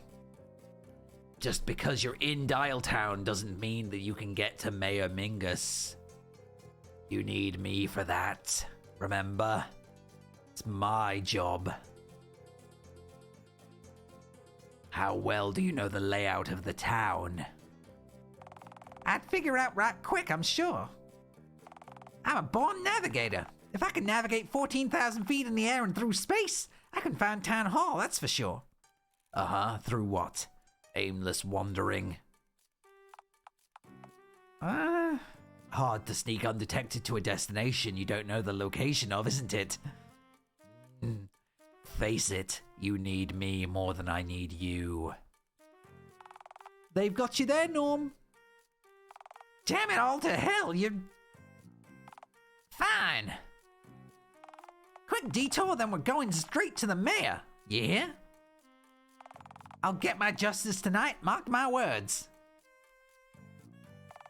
Right, before we head out, I'm going outside to scout for undesirables. Stay here for the time being. I'll call you out when I know the coast is clear. Happy trails, Fezzy. Yeah, right. Bye. Lord, I thought he'd never leave. Man, and Oliver usually likes the weird ones. Look, JAQKk, I wasn't going to say this to you, but since we're having a moment alone, I think you should ditch the cowboy. Wait, you mean Eeyore McGee? You mean Norm, that guy? No, one of the 17 other gnarly space cowboys that happen to be following you around. See, now I'm really scared. Look, JAQKk. Norm just told us he's going to murder somebody in cold blood. I know that you think this is wrong. I don't want you to be an accessory to this. So what, you're suggesting I just abandon him? In his time of need?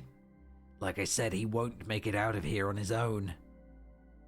He'll get captured, torn apart by rabid, non-existent clowns. Oh, what a shame that would be. Hell, I say you could even put in a tip for him. Maybe the mayor would even pardon you. You'd prevent a murder and get your old life back. Maybe I want more than my old life, Oliver. You'd have it made, JAQKk. It's a win-win scenario. I didn't sell out Bigfoot. I won't sell out him. Seriously, you want me to trust Mayor Mingus? I don't know. Something about this feels icky.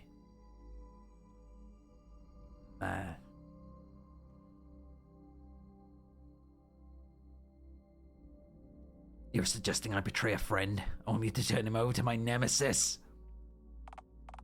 I'm your friend, JAQKk, and I want you to do what's best for you. I want you to be able to spend the rest of your life without having to hide from her. Mayor Mingus uses people like tools. If she finds a use for you, she'll keep you around, and hell, maybe even on her payroll. She doesn't pay people.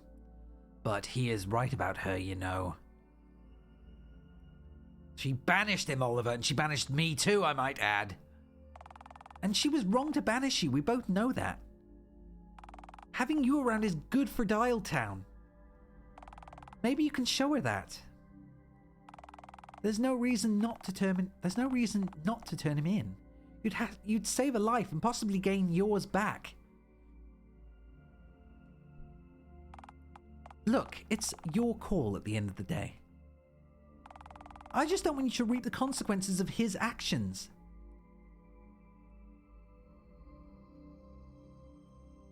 I ain't no rat man. I don't talk to the cops. I'm not asking you to help them for their sakes. What if you get cornered and he pulls his gun out of its holster? Better them than us, Oliver. That's not a very gnarly thing to say, JAQKk. Not very gnarly at all. You don't know me, man. Blood justice. Being an accessory to murder isn't cool. Don't you want to be cool, JAQKk? So badly. I do want to be cool. That's my whole reason for living. That's the whole reason I do things, is to be cool so badly. Coming out, JAQKk. Coast's clear, I reckon. I guess we're Splitsville again then, eh? Just think about what I said though, alright? Okay, will do. See you later, dude. Mwah. Please think further about murder, not about being very epic, please, and thank you. Sure, okay, maybe, perhaps not now. Okay, wow, bye. Bye. Right, there you are. Took you long enough getting out of here. Say, can I ask what the deal was with that place was? Were you scared in there, Norm? I was not. Don't be afraid of your feelings, Norm. Woo. I don't have feelings. What I meant was the inside of that place looked like some sort of spook house, but up front, the sign says cinema. What sense does that make? Oh, it used to be a cinema. Got converted a week after last Valentine's Day. And yet, the old sign's still up a year later? I guess they've just been busy. Uh-huh. Hey, before I forget. Look, I know you took Fezzi's side in there, but I won't get all sore over it. As it stands, you need me and I need you. We can discuss our feelings plenty once each of us have wrapped up our own respective plans. Or better yet, I can just fuck right off back to my cabin in the woods and you can... What? Go back to doing whatever it is you normally do around these parts, I guess. Either way, I ain't planning to stick around for long after I... Well, something tells me I won't be too welcome once I finish my business here. Well, duh, you're planning to murder our mayor in cold blood. It's pretty bad. Well, she ain't my mayor. I don't live in Dialtown. Not that I'd want to live in a town like this where people show no sympathy for the downtrodden. Even if I could. Yeah, I don't know, Norm. I think Oliver feels plenty of sympathy for you, man. He did seem like it. He agrees with you about Mingus's nature. You know, just not what you want to do. What I'm gonna do, you mean? You mean you still have time to change your mind?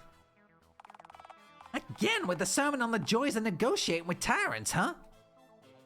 I thought it might work if we tried it a second time. Oh, brother, how gullible do you have to... So what? You think I'm gonna turn my back on years of mistreatment and scorn just because one person in town was nice to me? Maybe. Not happening, partner. Now then. I think we better get moving before anything or anyone undesirable shows up. Relax. I know how this game works pretty well by now. Game? You're standing in the middle of where I'm looking right now. Right, because you're looking straight at me. I ain't following where you're going with this. It means there's no space for a three-way dialogue scene. You know, because you'd have to stand closer to the left or the right side of the screen. To make space for the other character talking to us, that is. You know, like with Karen before, you literally said so yourself. Three-way conversations. Huh? As long as you don't move relative to where I'm looking, we're safe. That has to be the daftest, most backwards... It'll work. Just watch. Fred? Fred? See, I told you. Oh no. Oh no. Fuck, the screen can slide across backgrounds now. Why is camera panning a thing? Oh right, God invented the mechanic for Bigfoot's romance route. And Jerry used it before, I remember now. What does any of that drivel even mean? Well, what do we have here? Hey, you said that I could say the line. Yeah, and you said you were able to speed walk fast enough for us to spring an ambush, not arrive after they'd already left the spook shack. We're lucky they lied around for so long like total morons and we'd be up Ship Creek without a paddle. We can both hear y'all, you know? Hear what now? I mean, you have fallen into our trap just as we planned. By allowing you to show yourselves first, we expertly...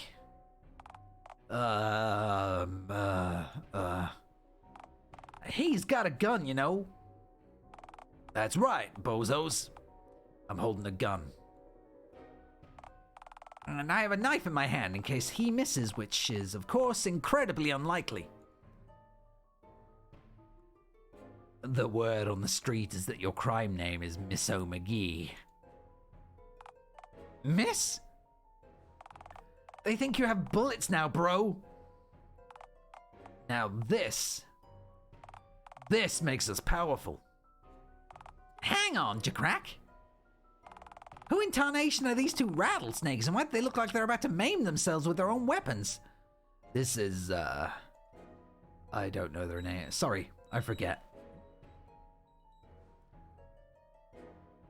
It's the beepy noise. Anyway, sorry, I forget. Did you guys ever reveal your names? Or are you just stabby and shooty? Or are you just unnamed subway mugger and unnamed gun-headed asshole? We're the infamous crime... Well, there. We're the infamous crime duo, Stabby and Shooty. Yeah, we're partners in crime, so that means you're out of time, ha! Alright. Nice to meet you two properly, I guess. How long did it take you to come up with that? Bro, I plagiarized that from a greeting cards website. What do I tell him? Just act natural, bro. So, some weather we're having, eh? I'm very intimidated right now. Ah, shit. Hang on. Which one of y'all is Shooty and which one of y'all is Stabby? Pfft, that's obvious, bozo. Yeah, any old schmuck can figure it out. Right, except one of y'all is holding a gun but has a knife head, and the other one of y'all has a gun head but is holding a knife. So, the naming convention could honestly go either way. Shit, he's... Do either of y'all actually know? Of course we know our own stinking names. Then which one of y'all is which? I'm Stabby. Yeah, I'm certain of that. So you're certain that if I pull your ID card out of your pocket and check the name on it, it'll 100% say Stabby and not Shooty? It's 50-50, bro. Pull out your ID. You think I've got an ID? Little Billy buys booze for me. He's got real fake ID. It's true, I've seen it. It's very convincing. Shit, they can hear us. You're talking aloud, or as they're pointing out already. Shit, I say we just run. No. Say we run, bro. No, bro, we need the money. Think of Barbados, bro. You and me on the beach. Bro, think of Barbados. You're right, bro. Again, we're Stabby and Shooty, the inseparable crime time duo, and you're at a... You know, I never once seen you two together. Ever in the whole story. Not once. Shit, they've got us there. Our whole story's falling apart. What do we do? Oh, for the love of... All right, partners, let's just cut the horse crud. Why are you hassling us like a couple of starving ticks? Yeah, neither of us are bank clerks, and we have no change for you. At all. So like scram.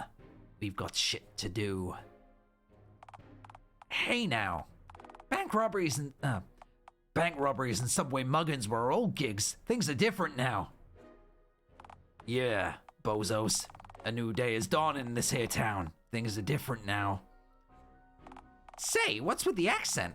Are they actually from Brooklyn, or is there just something wrong with them?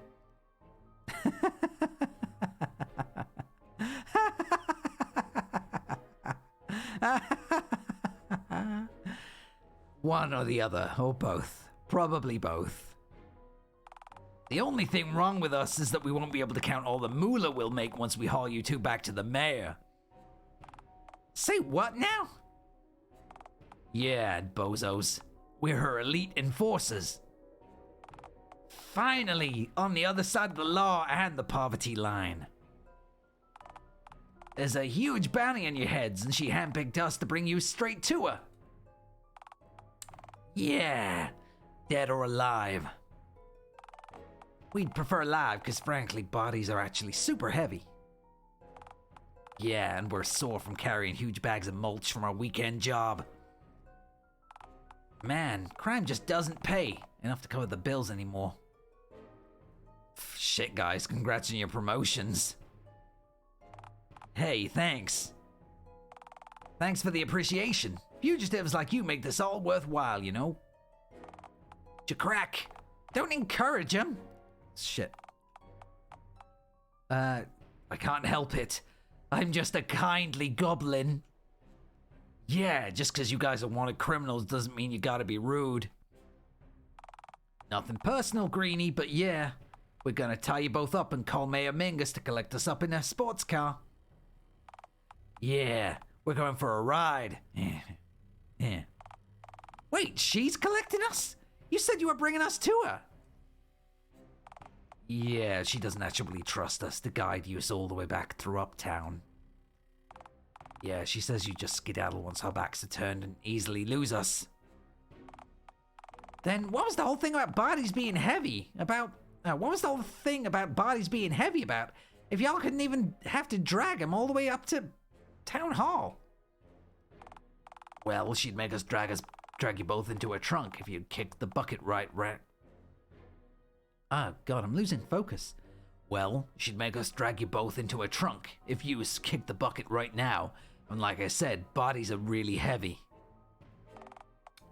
JAQK, I'm really starting to worry that I'm going to accidentally grievously harm these fellas. So, what's stopping us from just leaving this spot before the mayor arrives? That'd be us, bozo. Eh? Oh, good. Come on, Norm, let's go. I wouldn't make any quick moves if I were you. You see, I'm holding a gun, and my partner here is holding a knife, so Well, you see, partners, I also happen to have a pistol of my own holstered. So, if it's a duel y'all want...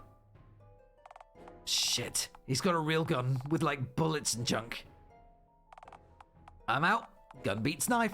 It's classic rock, scissors, paper. Scissors rules. Well, I have a gun too, but so by rock, paper, scissors rules we draw. Actually, I've already drawn. 10 paces, then we shoot. Norm, I wouldn't bother. His gun totally isn't loaded. Trust me on this. Hey, shut up, you. You sure, JAQK? I mean, I wouldn't put it past him to try and stick us up with an unloaded pistol, but that's quite a ballsy assumption to make. Norm, he tried this exact trick on me and my buddy Randy before. Call his bluff, man. He's just a human roach. And then he kind of, like, got really... He called Randy on his sex line. And, well, let's just say he's into being abused, verbally. Who are you calling a human roach, huh? Huh? I meant the other one, but... I see, I don't get what it is that you are. Are you brothers, cousins, lovers, just co-workers? You call each other bro, but I don't get your vibe. And we're beyond your understanding, bozo. Yeah, and you should be afraid of the unknown, you little punk. Well, if I don't understand the danger of something, why would I fear it? Shit, they've got us there. I mean, can it? If you're so furious, then why don't you just shoot them then, huh? Teach them a lesson. I don't like that. Cause Mayor Mingus said she wants you to capture her alive. Yeah, that's it. Bullshit! You said a moment ago she wants us dead or alive. Shit, bro, I totally said that. I told you, bro. The dead or alive shtick only works if they assume you actually have a way to ice them. Ah, shit. We've really screwed the pooch on this one. This blows. JAQK, I'm really starting to worry I'm gonna have to kill at least one of these two varmints. It's okay, Norm. Remember, human roaches, we can leave them be. It's fine. Let him scuttle into Mingus's metaphorical fridge as the equally metaphorical bulb lights up. Let's just go on our merry way. We've spent plenty of time on these two clowns. Shit, bro. They're gonna walk away from us. That's the opposite of what we want. Shit, bro. Rush him with your knife. This thing can barely cut butter, bro. What do you want me to do? Poke at his paper bag and hope I jab an eye on the other side? He'd shoot me for that. Without hesitation. No, sorry. Without hesitation. Why don't you rush him with your knife head, huh, tough guy? No way, bro. Are you kidding me? That guy has a freaking gun. I ain't doing that. So do you, bro. So do you, bro. Except you don't load it, do you? Hey, your head's a gun too, bozo. I don't see you loading your noggin with bullets. I told you. I'm afraid if I open her up, it'll get dust in my head. I don't want a dusty barrels. JAQK, I now fear that I'm going to murder these two mutton heads in a mighty messy manner. The 3 M's, you know? It's educational. Okay, now that we've thoroughly established your, lack of everything, yeah, we're just gonna go. Can you guys rough yourselves up a little and tell the mayor we really fought you hard, and if either of you happen to run into her? Not a chance. Oh, wait, not a chance. Come on, if you don't, she'll rough us up. And boy, do I envy that. Do I envy her that pleasure? Come on, JAQK. Those eggs of yours ain't gonna take a gander at themselves. God, I'm getting mixed up. There's so many dumb accents. What do you mean they escaped? Gonna need sugar.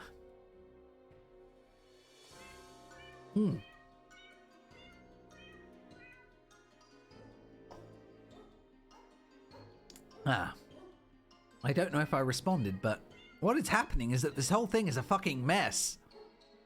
For everyone involved. Every single one of us is suffering. And I'm suffering even more because I'm pretty sure this is going to be another 3, 5 hour, 6 hour video.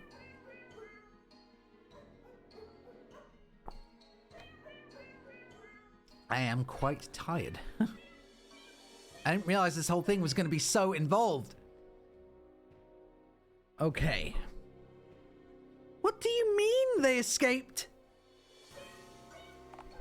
I didn't even ask you to bring them to me. You just had to hold them there. The idea of doing the alley ambush was so that you could stand with your backs to the alley entrance, so they couldn't do the old differ and dash. There was nothing we could have done, Mayor. That cowboy fella had a gun. You have a gun. You both have guns. Yeah, and when we asked you for bullets. Yeah, and when we asked you for bullets, me making the shrewd decision not to give you two idiots bullets is the sole reason you both managed to make it back alive at all. This is a substantial chapter. See, this is why you should have said yours truly, my ostentatiously. Trying this again. See, this is why you should have said yours truly, my ostentatious hatted ally. But you see, I've got my trusty lever action. Far more reliable than the pea shooter, are equally as hatted as I, friend, is carrying in his holster, I dare say. Why is it always hats with him? Right, except I wanted this to be a discreet operation, Theodore. Blowing a cryptid-sized hole in the spook house wall with a barrage of rifle potshots is hardly inconspicuous. Should have sent me instead.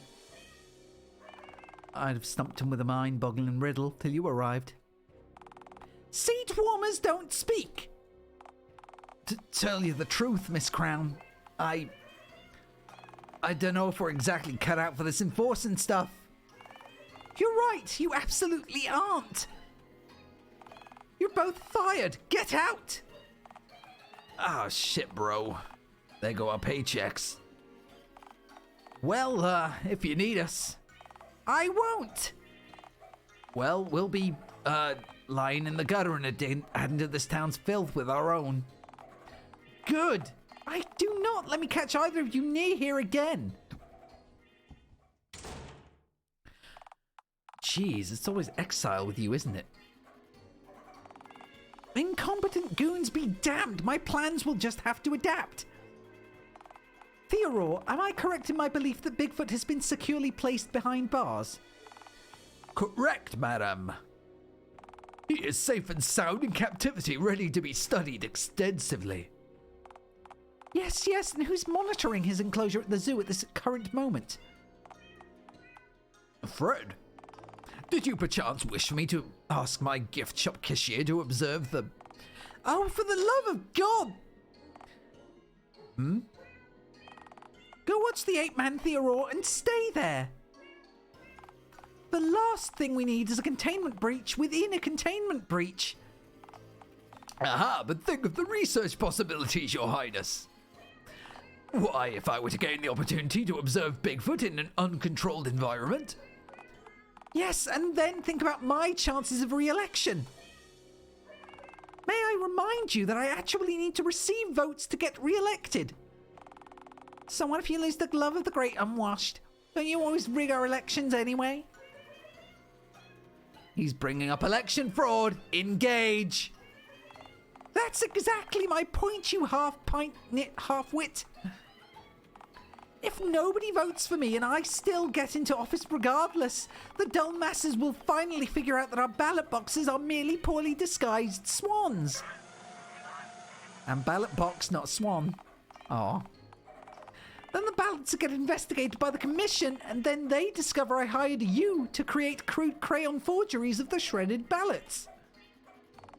I'd have to pay a lot of plebs off to make a catastrophe like that disappear.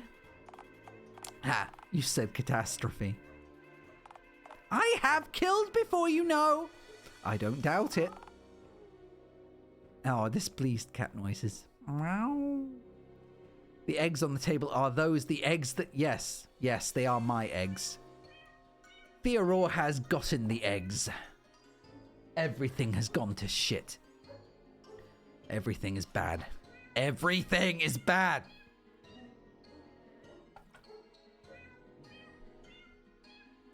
But this rhubarb and ginger ale is quite nice. Anyway.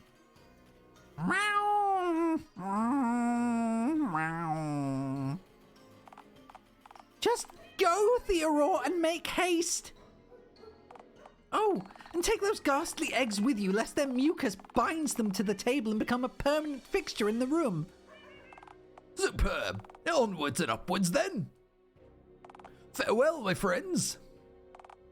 Wonderful. And with that, I've halved the number of cretins in the room. Do Abel next. Oh, speaking of, Abel? No, please, I have a family. You left the sticky note that I gave you at the site of the green one's nest upon collecting their filthy shelled offspring, correct? Oh. Oh, yeah, I did, sure. Excellent. That's the rest of the plan set into motion, then. The sticky note makes up for the rest of your entire scheme, huh? Must be one hell of a note. Oh, yes. I think they'll find the note compelling, to say the least. After all, the note says that if the two don't instantly surrender themselves to me, that I'll be dining on green omelettes tonight. That's a bluff, and you know it. Wait, hold on. That's one of them, reality thingies again.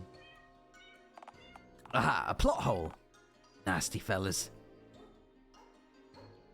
How is it a plot? I'm not quite sure Yeah, let's hear him out. What are you blathering on about now, you disheveled mongrel? See, that note makes no sense because you lack the supreme depravity needed to scarf down the immensely feared and cautiously revered nuclear omelette. The nuclear omelette.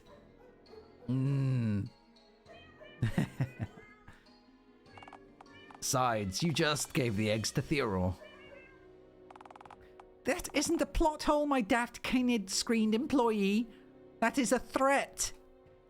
An empty threat, a bluff, if you will.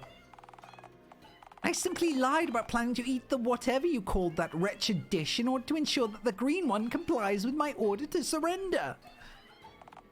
My God, that's devious. Thank you. That wasn't a compliment. You just made me use my own name in vain. Now I can sit back, pour myself a nice goblet of milk, and... Yeah, nah. Excuse me? LeMayo, you forgot to plan for the green... LeMayo, you forgot to plan for if the green... God. Okay. I'm saying things too quickly. LMAO, you forgot to plan for if the cowboy decides not to bother accompanying that green bozo into the fun fair itself. Why would that be an issue? They'd simply reunite once the green one finds the note and the plan would continue as normal from that point. Uh-huh. And which of the two were you banking on reading the note? The green bozo's illiterate. Well, I'm sure our egg-laying friend would simply bring the note back to Norm for him to read in that case, surely. $10 says the green schmuck will just mistake the sticky note for a slice of cheese and devour it instantly. Oh, no, even they wouldn't. What colour's the paper? Oh, for the love of... It's truly ceaseless, isn't it? It's constant hell with him. Abel, you... Nope. You swore that I wouldn't have to go back out. Are you kidding? Fine. Back to plan A, then. He is kind of right, yeah. Definitely. Billy, just track them down, tie them up, and drag them back to me. Sometimes your Billy voice sometimes drifts into Lister a bit. Really? Caden, just leave it to me, Puss. Do not. You're actually in luck, because tying people up happens to be a talent of mine, you know. Yes, I've seen your school report card. You're a scary, scary child. I'd honestly delete you from time by cock-blocking your parents before they could conceive you. If I weren't afraid, you'd simply pop up somewhere else later in the timeline and jump scare me when I least expect it. What colour's the paper? You should be afraid of me, Mutt. I've got powerful friends, you know. Yeah, I very much already am. Be less demonic, please, and thank you. All right, go now, you impertinent scamp. Wreak a literal havoc. Yeah, wow, God. But remember this. If you fail, there will be consequences. Uh-oh. Cool beans. Hey, you stop that. I was being intentionally menacing. That means I get the last word in. Have I made myself clear, runt? Okay, sure, whatever. Good. Now, get going. And if you disappoint me, I'll make sure you won't soon forget it, so help me God. Did you just take God's name in vain while sitting in the same room as the dude? So every antagonist is going to get a chance to try and razzle you. Maybe. And I'm going to see every single one of my side-tagonists. All of my buds. What did I just... Nah, it's fine, kid. I use the mayor's name as a word for bitch, so it's only fair I extend her the same courtesy. Excuse me? I've eaten birds and live mice, you know. So don't assume that I don't have the emotional capacity to devour you whole as well. Are you claiming that you're powerful enough to eat God? Are you claiming that you're powerful enough to stop me? No, nah, I was just asking a... Oh, for the love of... We don't have time for this. Our scene shall now end and shan't fade back in. Then stop fading in the black screen and every time I quip, you neurotic kitty killjoy. Where did we even find you? Billy. Billy.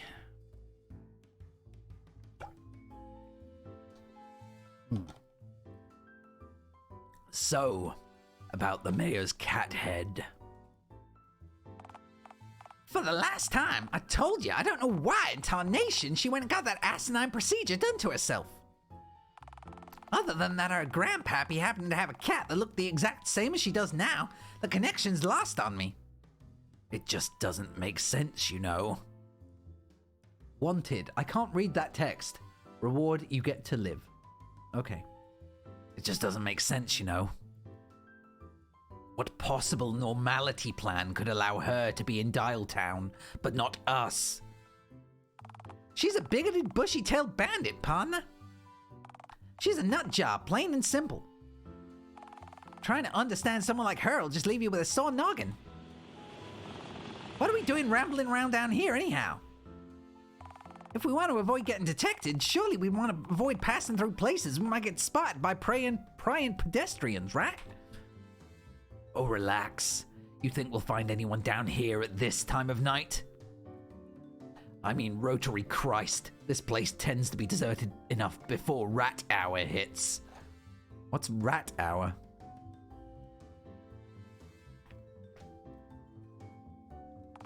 Do not explain to me what rat hour is. But you didn't even ask. 'Cause I don't want to know. All right, you baby. No. You know, I'm surprised the cesspit trains even run this late at night. Oh, they run 24/7. It's the best times. I honestly don't think this place has even a single human worker left at this point.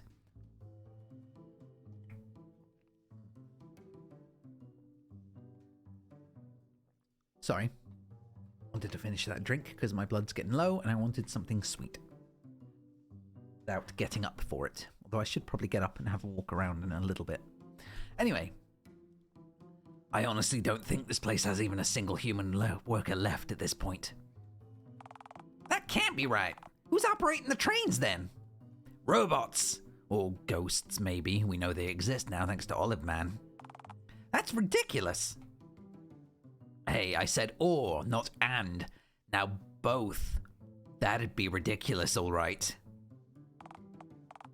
Probably your best solo player series. Really? I'm not sure whether that's a good or bad thing, to be honest. But oh well. Okay, forget me apparently asking about subway specters and such. A more apt question might be... Why not just walk to the fun fair and just stick to the back alleys and such? That way, we'd avoid dealing with wheeled automatons or extra-worldly vehicular visitors. It has been a ride. Hi, Isvar. It's basically gone around... It's been stupid so hard that it... Isvar, I don't do the uwu voice for visual novels. I just do accents and voices. I'll have to give you your thing back. I'll have to give you all your points back. I'm sorry. I'm sorry, I know.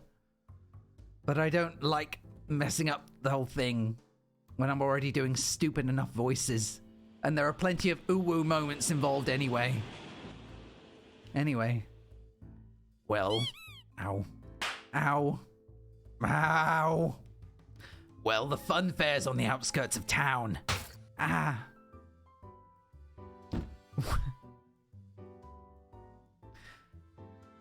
Are you done? You all done? Everyone, you're all done? You happy now? Yeah? Ow. I'm going to assume you're all happy now and done. Okay. Well, the fun fair's on the outskirts of town. That's a long walk. Trust me, if you thought my walk was bad to get to your cottage, your shack even. Good, I'm glad you're happy now. At least one of us is. That's a right sorry place to put your town's amusements, ain't it? Man's expensive in the city, man. Thank you for the generosity. Hey, it's a cookie. Yay, sugar. No, shit. Come on. Come on, cookie. Come to me. I really need more sugar. I wish I had cookies. A nuclear cookie. Not nearly as deadly as the nuclear omelette that Mayor Mingus is going to serve up, but oh well. Land's expensive in the city, man, for some reason. Why would anyone want to live here? I live in a tent in the park for a reason, bucko. Lord, to build a functional amusement park in the city. Your roller coasters probably have to go through the mayor's office. Man, that'd be a horror ride in itself. And who'd want to ride a coaster that ends up within scratching distance of... I'm sorry, but did you just say you live in a tent at the... Shut up. The exposition's been established. Move on. So yeah, I was just going to agree with that outright. Right, with any luck, one of those trains should stop for us soon enough. That was a little Billy cry. I know it. Shh. Did you hear that? Hear what? That's the cry of a Billy.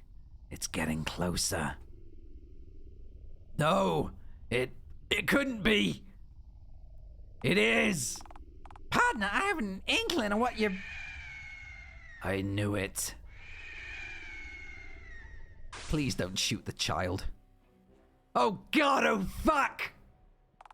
Billy's back, bozos!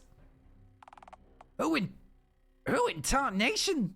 Little Billy, my arch nemesis. Hang on, I'm going both Billy and Varmint now. Hang on, I thought it was Fizzy's arch nemesis. Oh yeah, actually that sounds correct. That's true. Well, in that case, I just think you're a fucking dick then. JAQKpanda? Do you really have to use such vulgar language around kids? So you think that's vulgar, huh?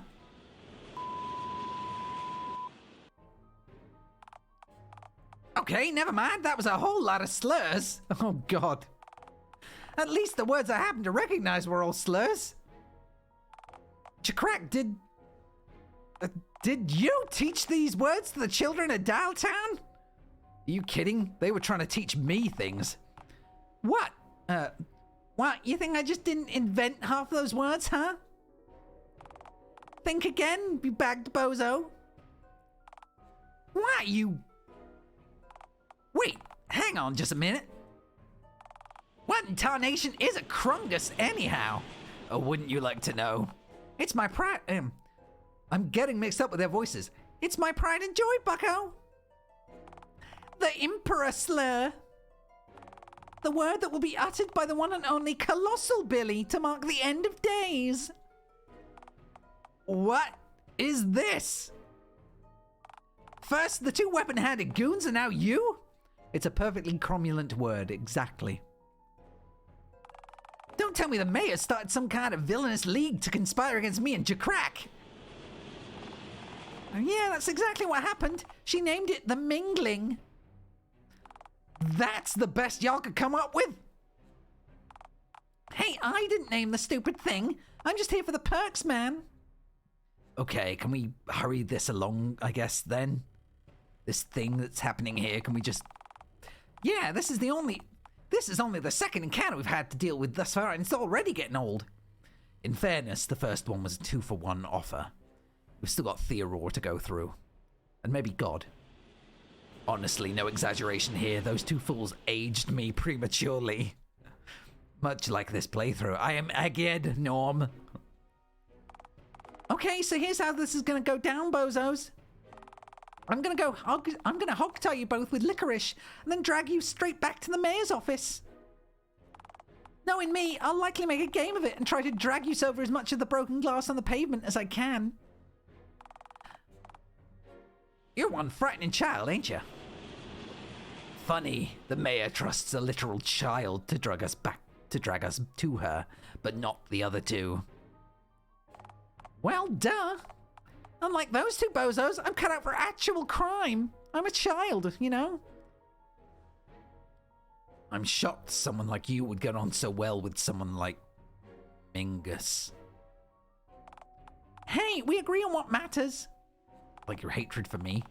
Namely, the fact that you have to grip life by the balls and squeeze till they bleed and you get your pocket money. That's pretty intense for a small child. Even one that screams and shouts slurs the entire time. Which I'm pretty sure is most teenagers these days, to be honest. have you just been running amok the whole time that I've spent stewing in my shack? I can't believe you, Billy. How low you've sunk. And working for law and order. Working for the man! Or more accurately, for an intolerant tabby. ACAB. All cats are bastards. Working for law and order? Pal, the mayor's the biggest crook in this whole cesspit of a town. Wait, are we meant to be in conflict about something? I agree with literally every word the devil child just said. Well, of course you can see it too. You have eyes, don't you? Quite literally, yes. Just the two God Almighty gave me. You got your eyes from God? God, I hate that guy. Yikes, sucks to be you then. If I were you, I'd get a pair of those cheap bootleg eyes shambled together in a sweatshop by someone my age. Far better quality control. I still don't get why you're doing all this. Usually, I mean, I don't usually, but what on earth do you want political leverage for? And why? You have no agenda. You only want to see the world burn. Oh, but that's exactly what I have my figurative eye on, my green friend. Complete and total immunity. Complete and total global saturation. I can skateboard wherever I want, burn whatever I want, maim whomever I so desire. What's a whom? A whoem? Oh, you won't stand a chance once I have that cat in my pocket. Same goes for those green internal organs of yours, bozo. It's bold of you to assume I have internal organs. Outside of an egg sac. Honestly, I've been shot at by folks who are much less alarming than you, runt. Hey now, flattery won't even get you out of this jam, Sheriff Suckup. Hang on. Norm, I have an idea. A body slam worked for Olive Man, so maybe a body slam will work for us too. And what might that be? Shoot him! Shoot him now! I've changed my mind on the shooting thing. Are you kidding me? Oh, I'm sorry. Did I offend you? Huh, Norm? He's a kid, JAQKpanda. He's no child. He's a pint-sized demon. I've seen him down seagulls with his slingshot from 20 yards. He's absolutely wretched, Norm. Shoot him now. But back at the cinema, you took Fezzi's side when I said I was going to snag the mayor. Right. The mayor is a person. There's a difference. She's a cat-person hybrid, and a monster. There's still some person in there. For the sake of an argument, she's a person. And this kid ain't. Right, he isn't. He's inhuman. What are you not understanding? We've been through this twice now. I've explained my reasoning. JAQKpanda, you know I can't. Oh, so you'll snag the mayor but spare little Billy. This little runt's only a half pint. He doesn't know any better. Oh, fucking... He knows exactly how much harm he does, Norm. He's despicable. And he's summoning Colossal Billy somehow. You're talking like a loony, partner. Nah, bro, they're right. In fairness, I am pretty deplorable. All right, kid. I'm gonna state this as concisely as I possibly can. If you don't leave us the hell alone, you're gonna find yourself with a belly full of lead. Are we clear? Oh, as if I'd lose a mark like Froggy McGee and you, Bristol packing pops. Do you have any idea how high your bounties are, huh? I'm gonna be rich, motherfuckers. For the first time ever, you two are wanted. Sticky. Wait, am I sticky because, you know, or is Sticky Norm because of his sticky note face? Sure. I don't... please differentiate. Besides, why would I give you two up? I know you don't have the balls to drop me, cowboy. You said so yourself. Oliver, where are you? We need you here. Though I could just hand my pistol to my buddy JAQKpanda over here, you know? They'd shoot you dead in a heartbeat. Hell yeah, it's true. My index finger's already clenching in anticipation. Look at it. It's mostly twitching. The whole hand's twitching, really. Anyway. Well, shit. You know what? Fuck this. Unlike the mayor, I know not to bother with shit that's more trouble than it's worth. I'll just go watch intensely gory videos to get my anger out. Nice. That's something non-serial killers in the making do. Totally. Yeah, fine. Just go. Can I still pew pew? Can I pew pew? He's leaving peacefully. Let him go. As if you'd have the balls to shoot me anyway, Greenie. Norm, I beg of thee, the pistol. I require it. Little not paid to be a hero, Billy. Yeah. Ah. Well. Nah, let him return to his shitty leader and tell her of his failure. Failure?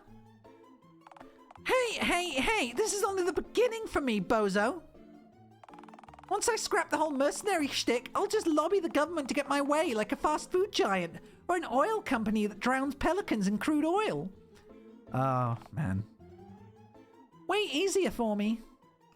Please try not to strike so close to home. Peace out, bozos.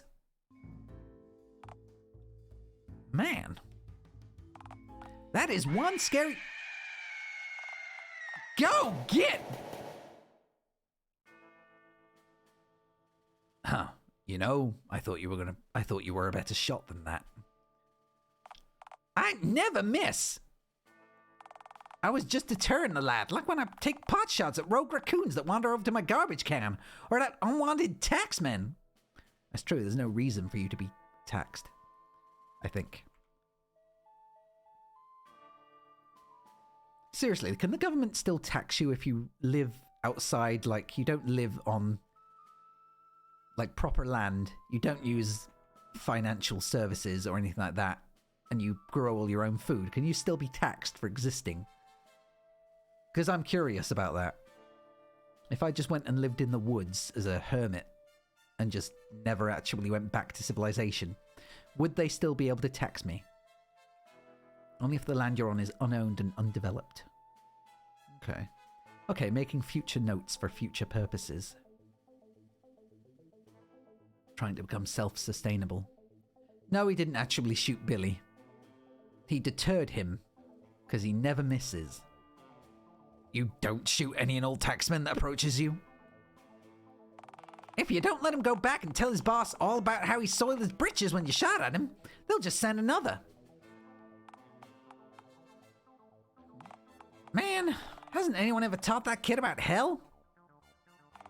Does Dialtown not have any churches these days? Most churches in town are only registered as such for tax reasons. Like our local, it ain't a sin if you put your crumbs in the bin donut store. This place makes me sick to my stomach. We do have a real church. Well, we do have one real church that I know of, but... May Billy be struck by lightning while he shits. That's quite potent, yes. Well, word on the playground is that Billy has an eternal ban there. Eternal? You mean a lifetime ban, surely? No, it's eternal. Applies to his corpse, too. The priest's terrified that Billy'd arranged to get his casket booby-trapped if/when he dies. And, like, sneak a cannon in there that shoots raw meat at the congregation. Honestly, I'm taking notes here. Or, you know, set up the funeral buffet food to look like tiny toothpicked chunks of himself. Oh man, that would be great. Oh man. Suddenly taking ideas for my own, whatever it's called. What's it called? Wake. My own wake. Taking notes. I want to make little chunks of me and serve them. So I guess the priest ain't banking on the little varmint suddenly seeing the light then, eh? Oh boy, no. Priest says the kid's a lost cause, whatever that means.